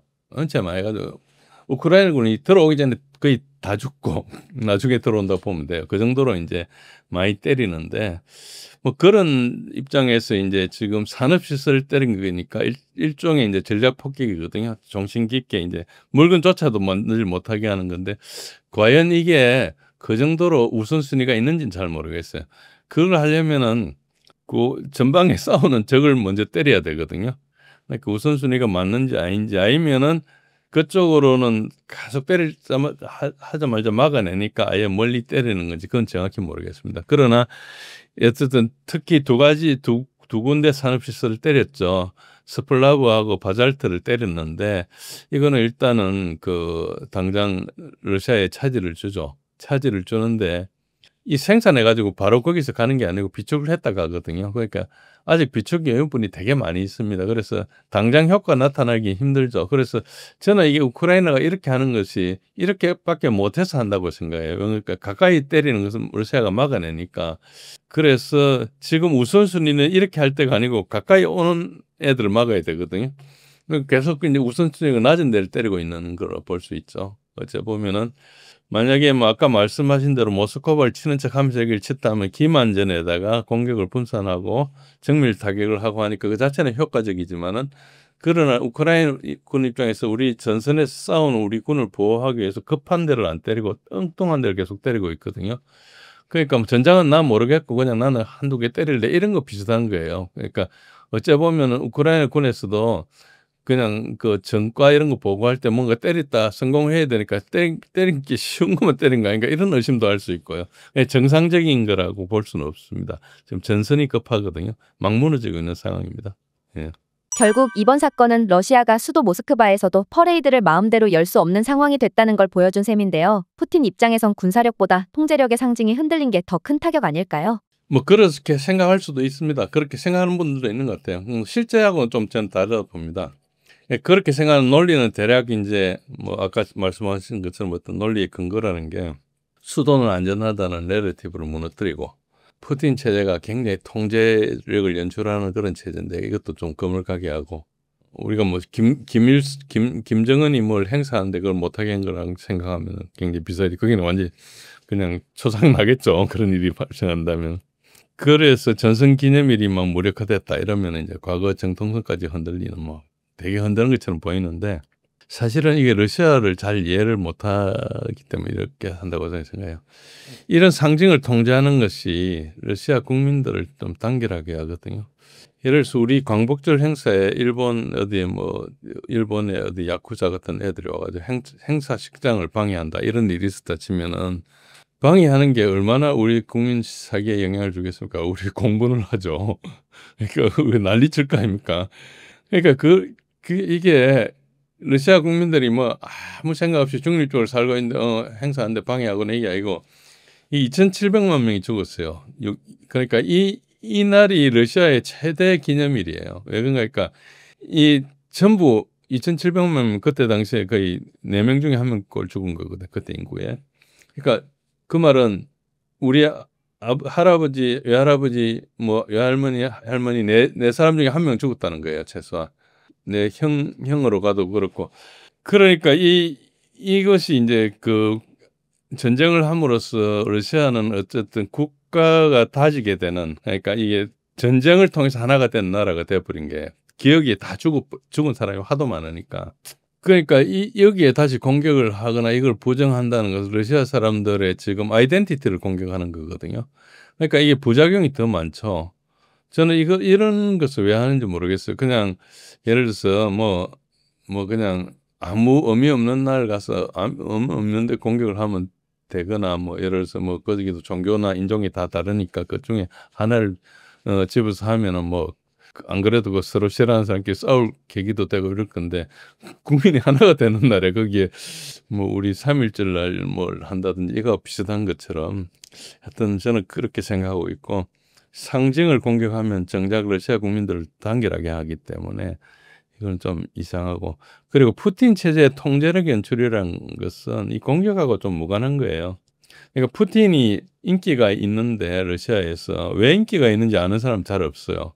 푸틴이 인기가 있는 것은 푸틴이 뭐 민주주의를 하고 뭐 이래서 인기가 있는 게 아니거든요. 이 사람이 부정부패를 좀 일소했어요. 그렇다고 러시아가 부정부패가 없는 나라라는 게 아니고 그전보다 훨씬 잘 사는 깨끗한 나라가 된 거죠. 그래서 그전에는 90년대 푸틴 집권하기 전에 예천 시대는 전부 다 거지가 돼가지고 막 우리 이런 데도 막 온 나라에 온 세계 러시아 사람들 다 도망가고 뭐 몸 팔러 오는 사람도 있고 이런 세계가 됐다가 불과 지금 25년이 지났는데 상당히 고소득국가 됐어요. 잘 살고 있고.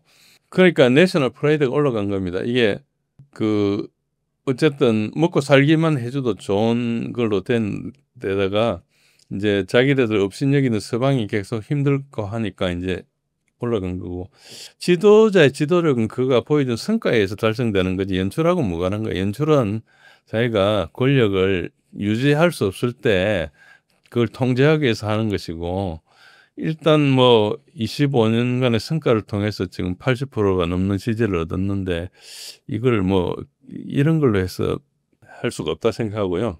그리고 잘 모르는 것 중에 하나가 푸틴이 러시아 내에서 가장 온건파예요. 가장 친서방이고 그래서 이 강한 통제력은 푸틴이 연출하는 게 아니고 강경파에서 연출하는 거예요.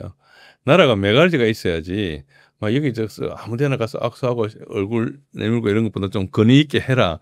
이런 압력이 들어왔기 때문에 하는 거거든요. 푸틴은 그럴 생각이 별로 없는 사람이에요.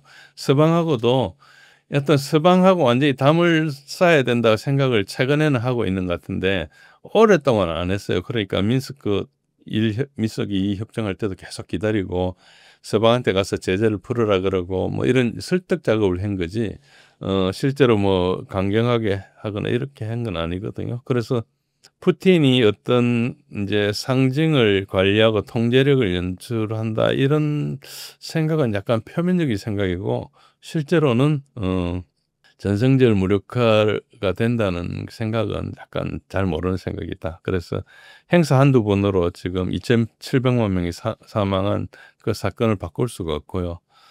그 사람들 다 죽었잖아요. 지금 다 자기 할아버지 때 일어났던 일 후손들이 지금 하고 있는데도 불구하고 나날이 그 행사가 성행하고 있거든요.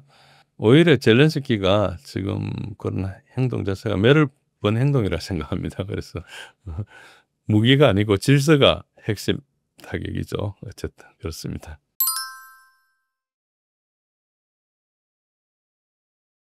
최근 쿠르스크 전선에서 러시아가 서방 장비를 대거 노획했다는 보도가 이어졌고 탄약까지 실린 채 버려졌다는 말도 있는데요. 이런 상황에서 서방이 러시아 무장을 도와준 셈이라는 말까지 나옵니다. 어떻게 보시나요?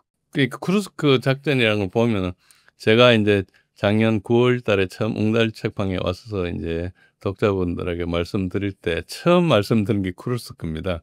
쿠르스크 작전 자체가 군사적으로 거의 의미 없는 작전이다. 그 이야기를 제가 처음부터 말씀드렸었어요.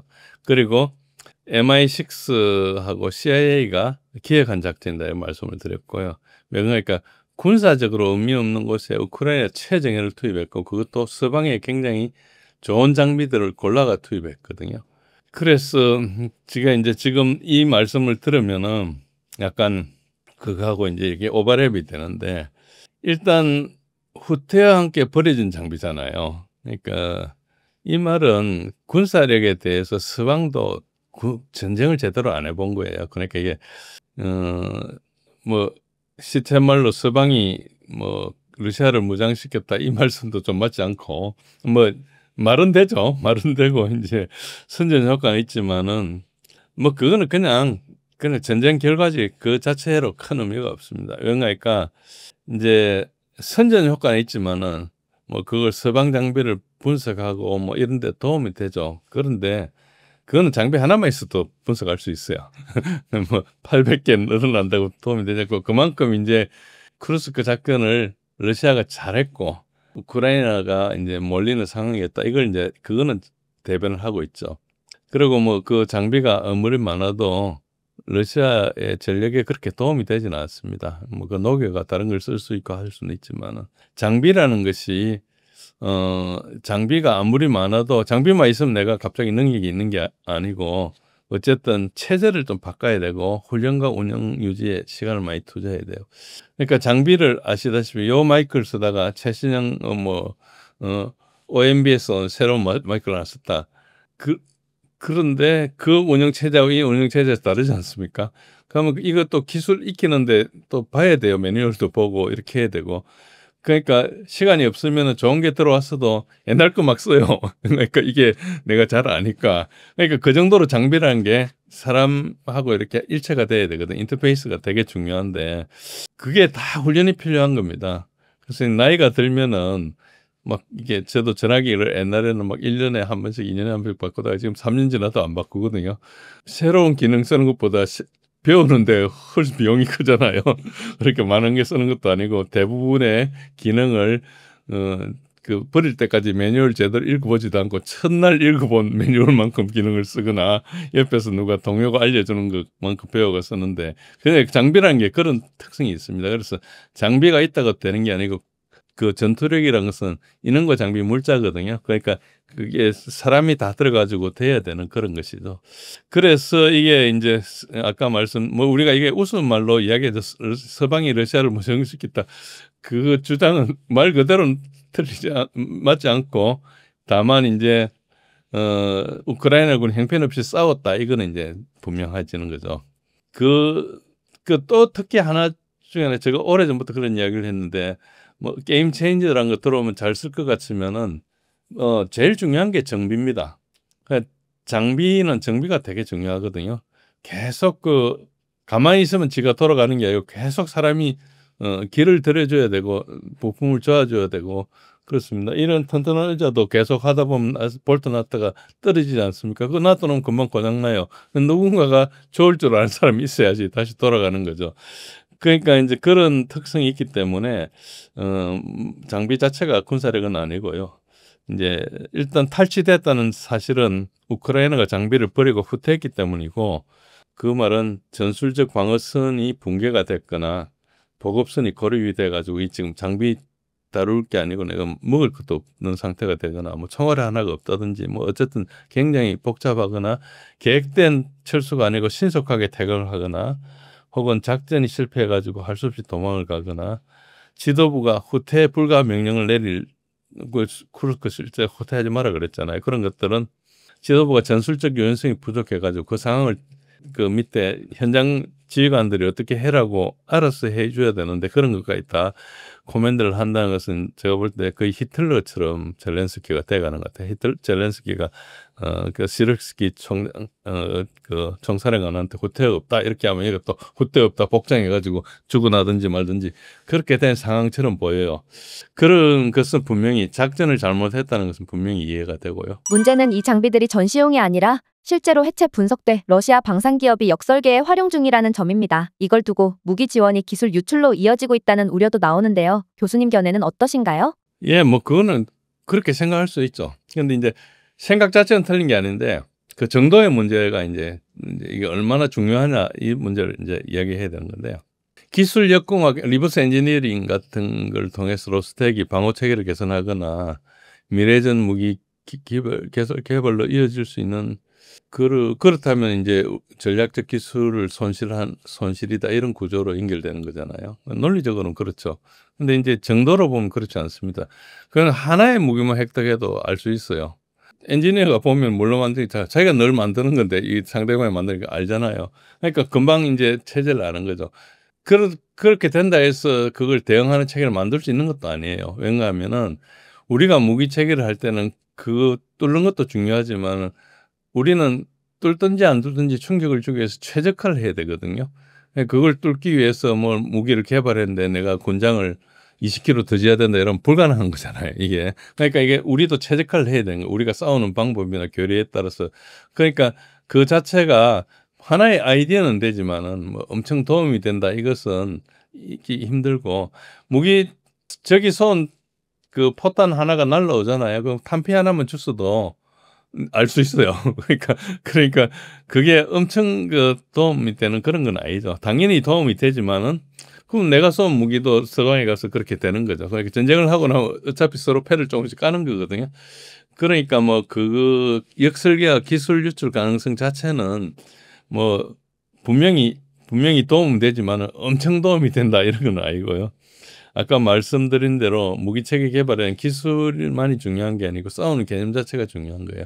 내가 모든 것 같은데 저게 요 무기만 대응을 못해서 헤맸다. 그러면 여기 분명히 굉장히 귀중한 정보가 되겠지만은 그런 거 대부분 다 알고 싸우거든요. 그렇지만은 나는 어쩔 수 없이 이렇게 하는 거예요. 예를 들자면은 복싱을 하는데 어떤 사람은 이렇게 이 아웃복싱이 전문이고 나는 인파이트가 전문이면 그게 그럴 수밖에 없는 이유가 있지 않습니까?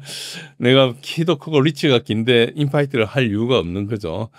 펀치만 느리고. 그러니까 이제 그 자기하고 뭔가 최적화해서 싸우는 것이지 여하튼 그렇진 않고 그다음에 이제 아브람스 전차의 방어력이나 챌린저 전차의 복합 장갑이나 이런 것들을 분석 가능하지만은 그걸 분석했어도 러시아가 채택 안 할 가능성이 커요. 러시아는 일부러 방어력을 높이지 않고 가볍게 만드는 그걸 쓰거든요. 그건 자기 싸우는 개념 때문에 그런 겁니다. 그러니까 이게 이제 약간 다르고 그 전쟁 지난 3년간 이제 여러 가지 뭐 SNS 많이 나오니까 러시아 전차병들 이야기 들어보면은 아브람스 전차를 욕을 되게 많이 해요. 챌린저하고 그 바보같이 무겁게 만들어 가지고 도저히 쓰지를 못하겠다고 이런 이제 그러니까 쓰봤다는 이야기 아닙니까? 체포해가지고 그런 이야기를 많이 해요. 그러니까 그 러시아 전차병들 서방 전차를 굉장히 엉터리 무기로 생각해요. 자기네들 싸워본 영역에서는 그렇겠죠. 만약에 독일로 가서 싸우면 약간 달라지겠죠 상황이. 그러니까 이제 전장 환경에 맞게 이제 하는데 소위 말해서 내 영역에서 싸울 때는 얘 무기가 우습게 보이겠죠. 여하튼 그렇습니다. 그리고 유도항법 장치나 뭐 이런 전자전 장비 이런 것들은 바로 분해가 되면은 그 안에 이제 그 여러 가지 모듈들을 보고 이제 바로 할 수가 있거든요. 그래서 이런 것들은 이제 알려지지 않은 게 하나만 있어도 좀 이제 기술 유출 이게 될 수가 있어요. 특히 그런데 뭐 무기 지원 자체가 기술 유출이다 그렇지는 않습니다. 그러니까 미군이 우크라이나한테 지원한 그 지상 발사 정밀 유도 무기들은 자기네들 가진 거 다 줬어요. 딱 하나 이제 그 PRSM이라고 에이테킴스 가장 최신 버전을 빼놓고 다 줬는데 그 다 준 것을 러시아군이 1-2주 만에 다 극복해 버렸거든요. 그래서 이제 그야말로 미군이 지금 통째로 10개 사단이 여기 와도 무기로서 러시아한테 안 돼요. 그러니까 이미 다 극복한 단계. 그러니까 그게 군의 어떤 시스템하고 좀 관계 있는 문제이기 때문에 뭐 무기를 지원해가 기술 유출 위험이라는 개념은 좀 성립하지 않는다. 그래서 뭐 이거 기술은 뭐 쉽게 능력이 있으면 쉽게 파악할 수 있습니다. 특히 브래들리나 스트라이커 같은 고성능 장비까지 멀쩡히 버려졌다는 점에서 우크라이나군의 전장 운용 능력이 부족했던 거 아니냐는 지적도 있는데요. 이 분석 어떻게 보십니까? 예, 정확하게 말씀입니다. 그러니까 우리가 테니스를 친다든지 뭐 골프를 친다든지 도구를 쓰는 운동을 하는 경우에 내 도구 아닌 걸 쓰면 되게 불편하거든요. 그러니까 이 간단한 그 기구도 그렇고 심지어는 제가 야구를 했는데 야구 글러브도 그래요. 배터도 그렇고. 그러니까 그 장비라는 것은 뭐 무기는 더 마찬가지죠. 장비라는 것은 일단 익숙해야 되고 익숙한데 시간이 걸려요. 뭐 탁구도 그립을 깎는데 시간 되게 많이 걸리잖아요. 자기 그립이 딱 잡히면 이제 자기가 이제 잘 하게 되는 그런 거 비슷한 건데 장비를 운영하는 능력 자체는 전술에 적합해야 되고 훈련도 필요하고 또 이제 정비하는 유지 관리 능력도 되게 중요합니다. 특히 이제 브래들리 스트라이커 이런 같은 그런 보병 자산들은 이 보병 전투 차량이거든요. 그러니까 이게 그 차량을 타고 다니면서 탑승 전투도 하고 하차 전투도 하고 또 달리면서 기갑하고 같이 그러니까 전차하고 같이 하기도 하고 공중 지원을 연락해 가지고 네트워크로 주고받기도 하고 어디에서 보던 표적에 대해서 내가 정보를 받아 가지고 때리기도 하고 이런 그야말로 네트워크 연결된 재병 협동이라 그러고 요즘 말로 그걸 다영역 작전이라 하기도 합니다. 그런 걸 수행할 수 있어야 돼요. 그러니까 그 다양한 기능을 할 수 있는 거하고 운전만 해가지고 가거나 총 한 발 쏘는 거하고는 능력 자체가 다르거든요. 그러니까 이게 우리가 조그만 소프트웨어 하나도 엄청 잘 다루는 사람이 있고 뭐 이것저것 다 다룰 줄 아는데 조금씩밖에 못하는 사람이 있지 않습니까? 그것처럼 이게 소위 말해서 그 장비나 그 이런 운영하는 능력 자체가 굉장히 익숙해져야지 능력을 발휘한다 치면은 그 서방의 장비를 가지고 우크라이나 병사들이 몇 번 훈련해 오지 않고 이렇게 하다 보니까 되게 불편한 거예요. 전쟁을 하면서도 이게 내게 아니고 그 하니까 뭘 하려면은 처음부터 매뉴얼을 보고 한다든지 아니면은 불편한 그거를 동작을 해서 해야 된다든지 같이 협조해야 되는데 손발이 안 맞다든지 이렇게 하니까 급하면 버리고 달라는 거예요. 근데 이게 내 몸에 완전히 착 붙어 있는 상 같으면 이걸 가지고 다 도망도 이걸로 다니거든요. 그러니까 이게 자체가 완전히 다른 거죠. 뭐 내가 뭐 좋은 오토바이를 하는 사람 그걸로 산으로도 다니는데 이제 뭐 엄청 좋은 뭐 스포츠카를 타도 제일 운전 못하면은 그냥 놔둬놓고 발로 걸어 출퇴근하듯이 그 비슷한 겁니다. 그래서 이 운영 능력이나 이게 전장 감각이 부족하다는 게 훈련이 부족하다는 거예요. 그러니까 남은 나라 장비를 쓰면 그게 문제입니다. 그게 문제라서 그렇고요. 특히 이제 네트워크에 연결됐을 때는 자기 기능을 네트워크 상에서 최적화하는 것을 계속 훈련해야 되는데 이제 그런 문제가 좀 크죠. 그런 문제가 크고 아까도 말씀드린 대로 이제 작전 중단이 된 게 이제 계획된 철수인 경우하고 돌발적으로 붕괴된 경우하고는 완전히 달라집니다. 아까 특히 이제 탈취된 장비 중에 다수가 장전된 채로 버려져 있다. 이 이야기는 돌발적 붕괴가 많이 일어났다는 거고 그것은 전투를 잘못했다기보다 전쟁을 관리하면서 그 의사결정이 되게 늦은 거예요. 후퇴 결정을 너무 늦게 했거나 훈련이 부족해가지고 일단 뭐 이야기를 했는데 철수를 해야 하는데 장비를 제대로 못 다루니까 그냥 버리고 갔다든지 뭐 이런 여러 가지 일들이 있기 때문에 전반적으로는 전장의 감각이나 상황 판단이 부족한데 결국은 한마디로 요약하면은 운영 경험이 부족한 거예요. 훈련 부족한 상태에서 자기가 내 몸에 맞지 않는 걸 계속 하다가 이제 그렇게 된 거죠. 그래서 이런 게 이제 우리가 돈만 들이면 될 거라고 생각하는데 그렇지 않다는 거죠. 훈련을 많이 시켜야 돼. 훈련 시켜가지고 몸에 탁탁 붙게 해야 되고 이런 게 이제 가장 큰 문제죠. 그리고 이런 전체가 일어나는 것은 장비보다는 이제 지휘력, 부대의 지휘력이나 정보력이나 애청력이 부족해가지고 판단을 잘못해서 생긴 이야기들이죠. 이런 거 장비가 많다고 해서 주도권이 생기는 게 아니고요. 운용을 잘하는 게 제일 중요하거든요. 결국 운용을 해야 되는 거예요. 그런 것들 때문에 저는 이런 현상이 최근에 많이 발생하는 것은 그만큼 우크라이나 병력의 질이 떨어진 거예요. 그러니까 아주 노련한 병사들 다 사라지고 지금 훈련 안 된 사람들이 전장을 채우고 있는 그런 상황이라고 보는 거죠.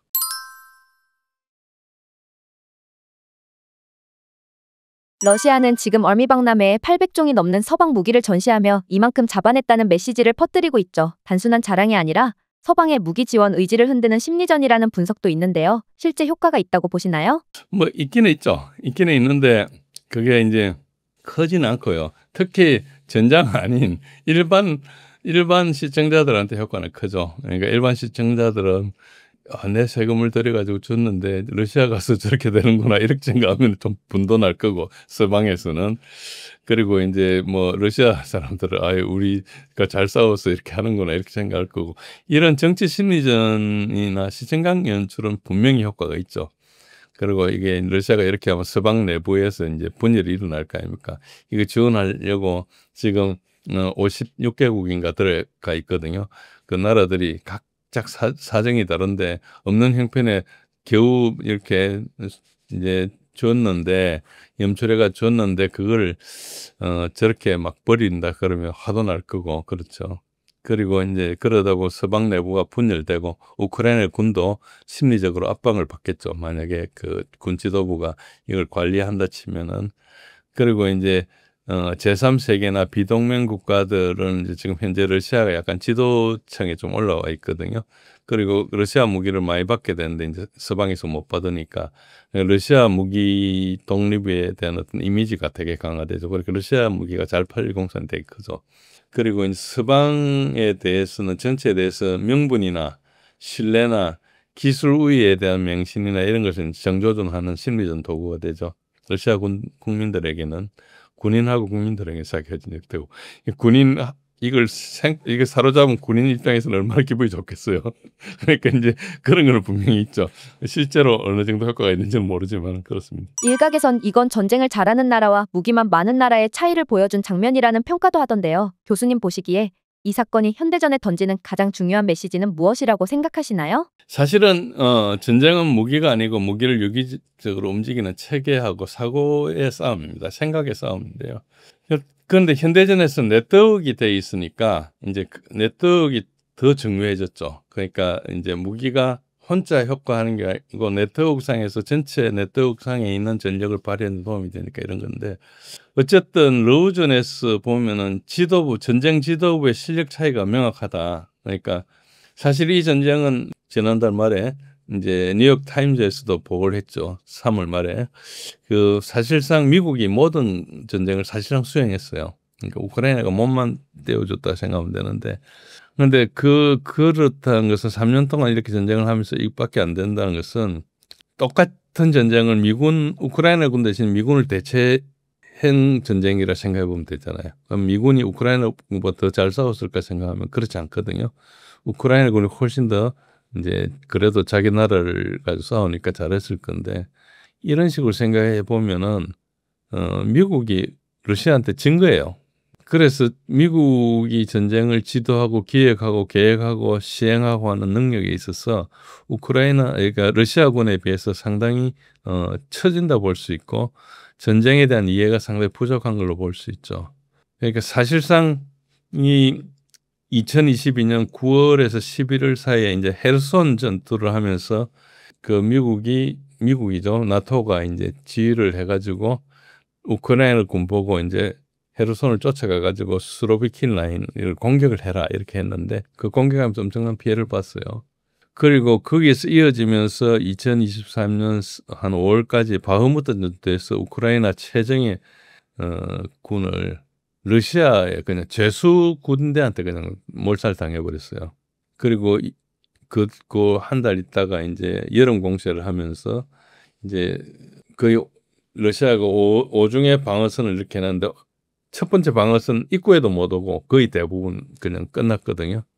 그러니까 굉장히 참패가 많습니다. 이게 다 보도가 안 돼서 그런데 그리고 마지막에는 2024년 8월부터 시작한 크루스크 침공.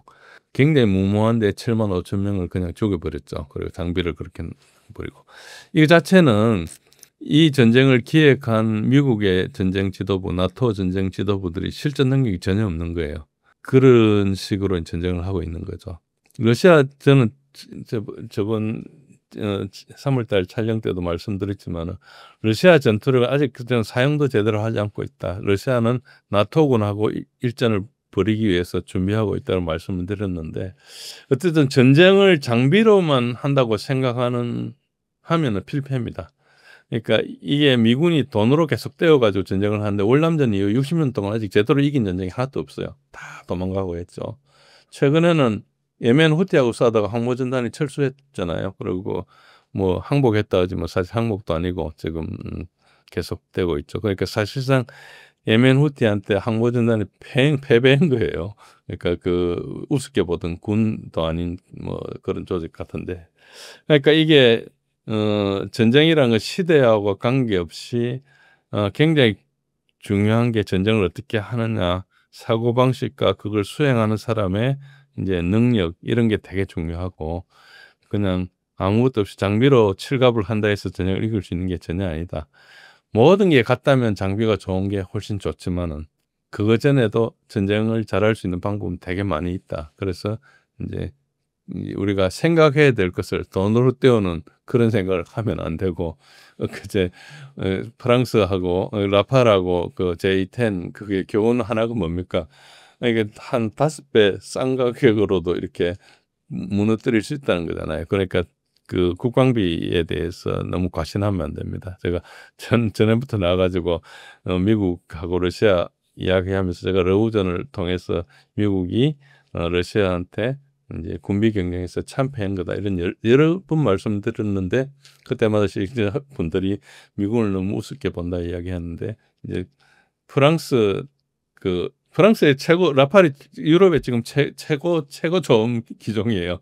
그리고 J10은 거의 은퇴하기 직전에 있는 그거고 뭐 실제로 전쟁이 어떻게 된지는 알 수가 없습니다. 근데 뉴스 나온 걸로 추세로 봐서는 어쨌든 J10이 라팔을 몇 대 떨어뜨린 건 맞거든요. 아까 말씀드린 대로 이제 네트워크상에서 일어나는 거기 때문에 이제 완전히 뭐 그 전투기들의 능력이라 할 수는 없지만은 그래도 사실 굉장히 장비스럽죠. 내 몸값에 5분의 1도 안 되는 선수한테 10골씩 쳐먹었다 이런 거잖아요. 그러니까 이게 되게 말이 안 되죠. 그 비싼 돈 주고 영입해 왔는데 와가지고 아무것도 못하는 거와 비슷한 거. 그러니까 여러분들 그렇게 생각하시고 이게 돈이 다가 아니다 이렇게 생각하시는 게 좋습니다. 시청자분들께 마지막 한 말씀 부탁드립니다. 오늘 오랜만에 나와가지고 뭐 여러 가지 주제에 대해서 이야기했습니다. 러브전에 대해서는 제가 말씀드릴 수 있는 게 많은데 다음 기회에 말씀드리고 지금 이제 인도 파키스탄전에 대해서 핵 문제에 대해서 좀 말씀드렸고 공중전에 대해서는 좀 말씀드렸는데 아까 어떤 제 말씀을 조금 그냥 그렇게 들어주시면 좋겠고요. 제가 이제 이게 지금 짧은 시간에 여기 나와서 말씀드리기에는 약간 한계가 있는 것들이 많습니다. 그래서 조금 더 깊이 있거나 아니면 제가 말씀드린 내용이 무슨 뜻인지 조금 관심이 있으신 분들은 제 블로그 있습니다. 진제일의 군사력 이해하기라는 티스토리 블로그가 있는데 거기 보시면은 제가 그래도 조금 지금 말씀드린 것보다 길게 풀어서 이렇게 설명드릴 그런 포스트를 많이 하니까 오셔서 보시고 또 지적도 해주시고 같이 공부하는 시간이 됐으면 좋겠습니다.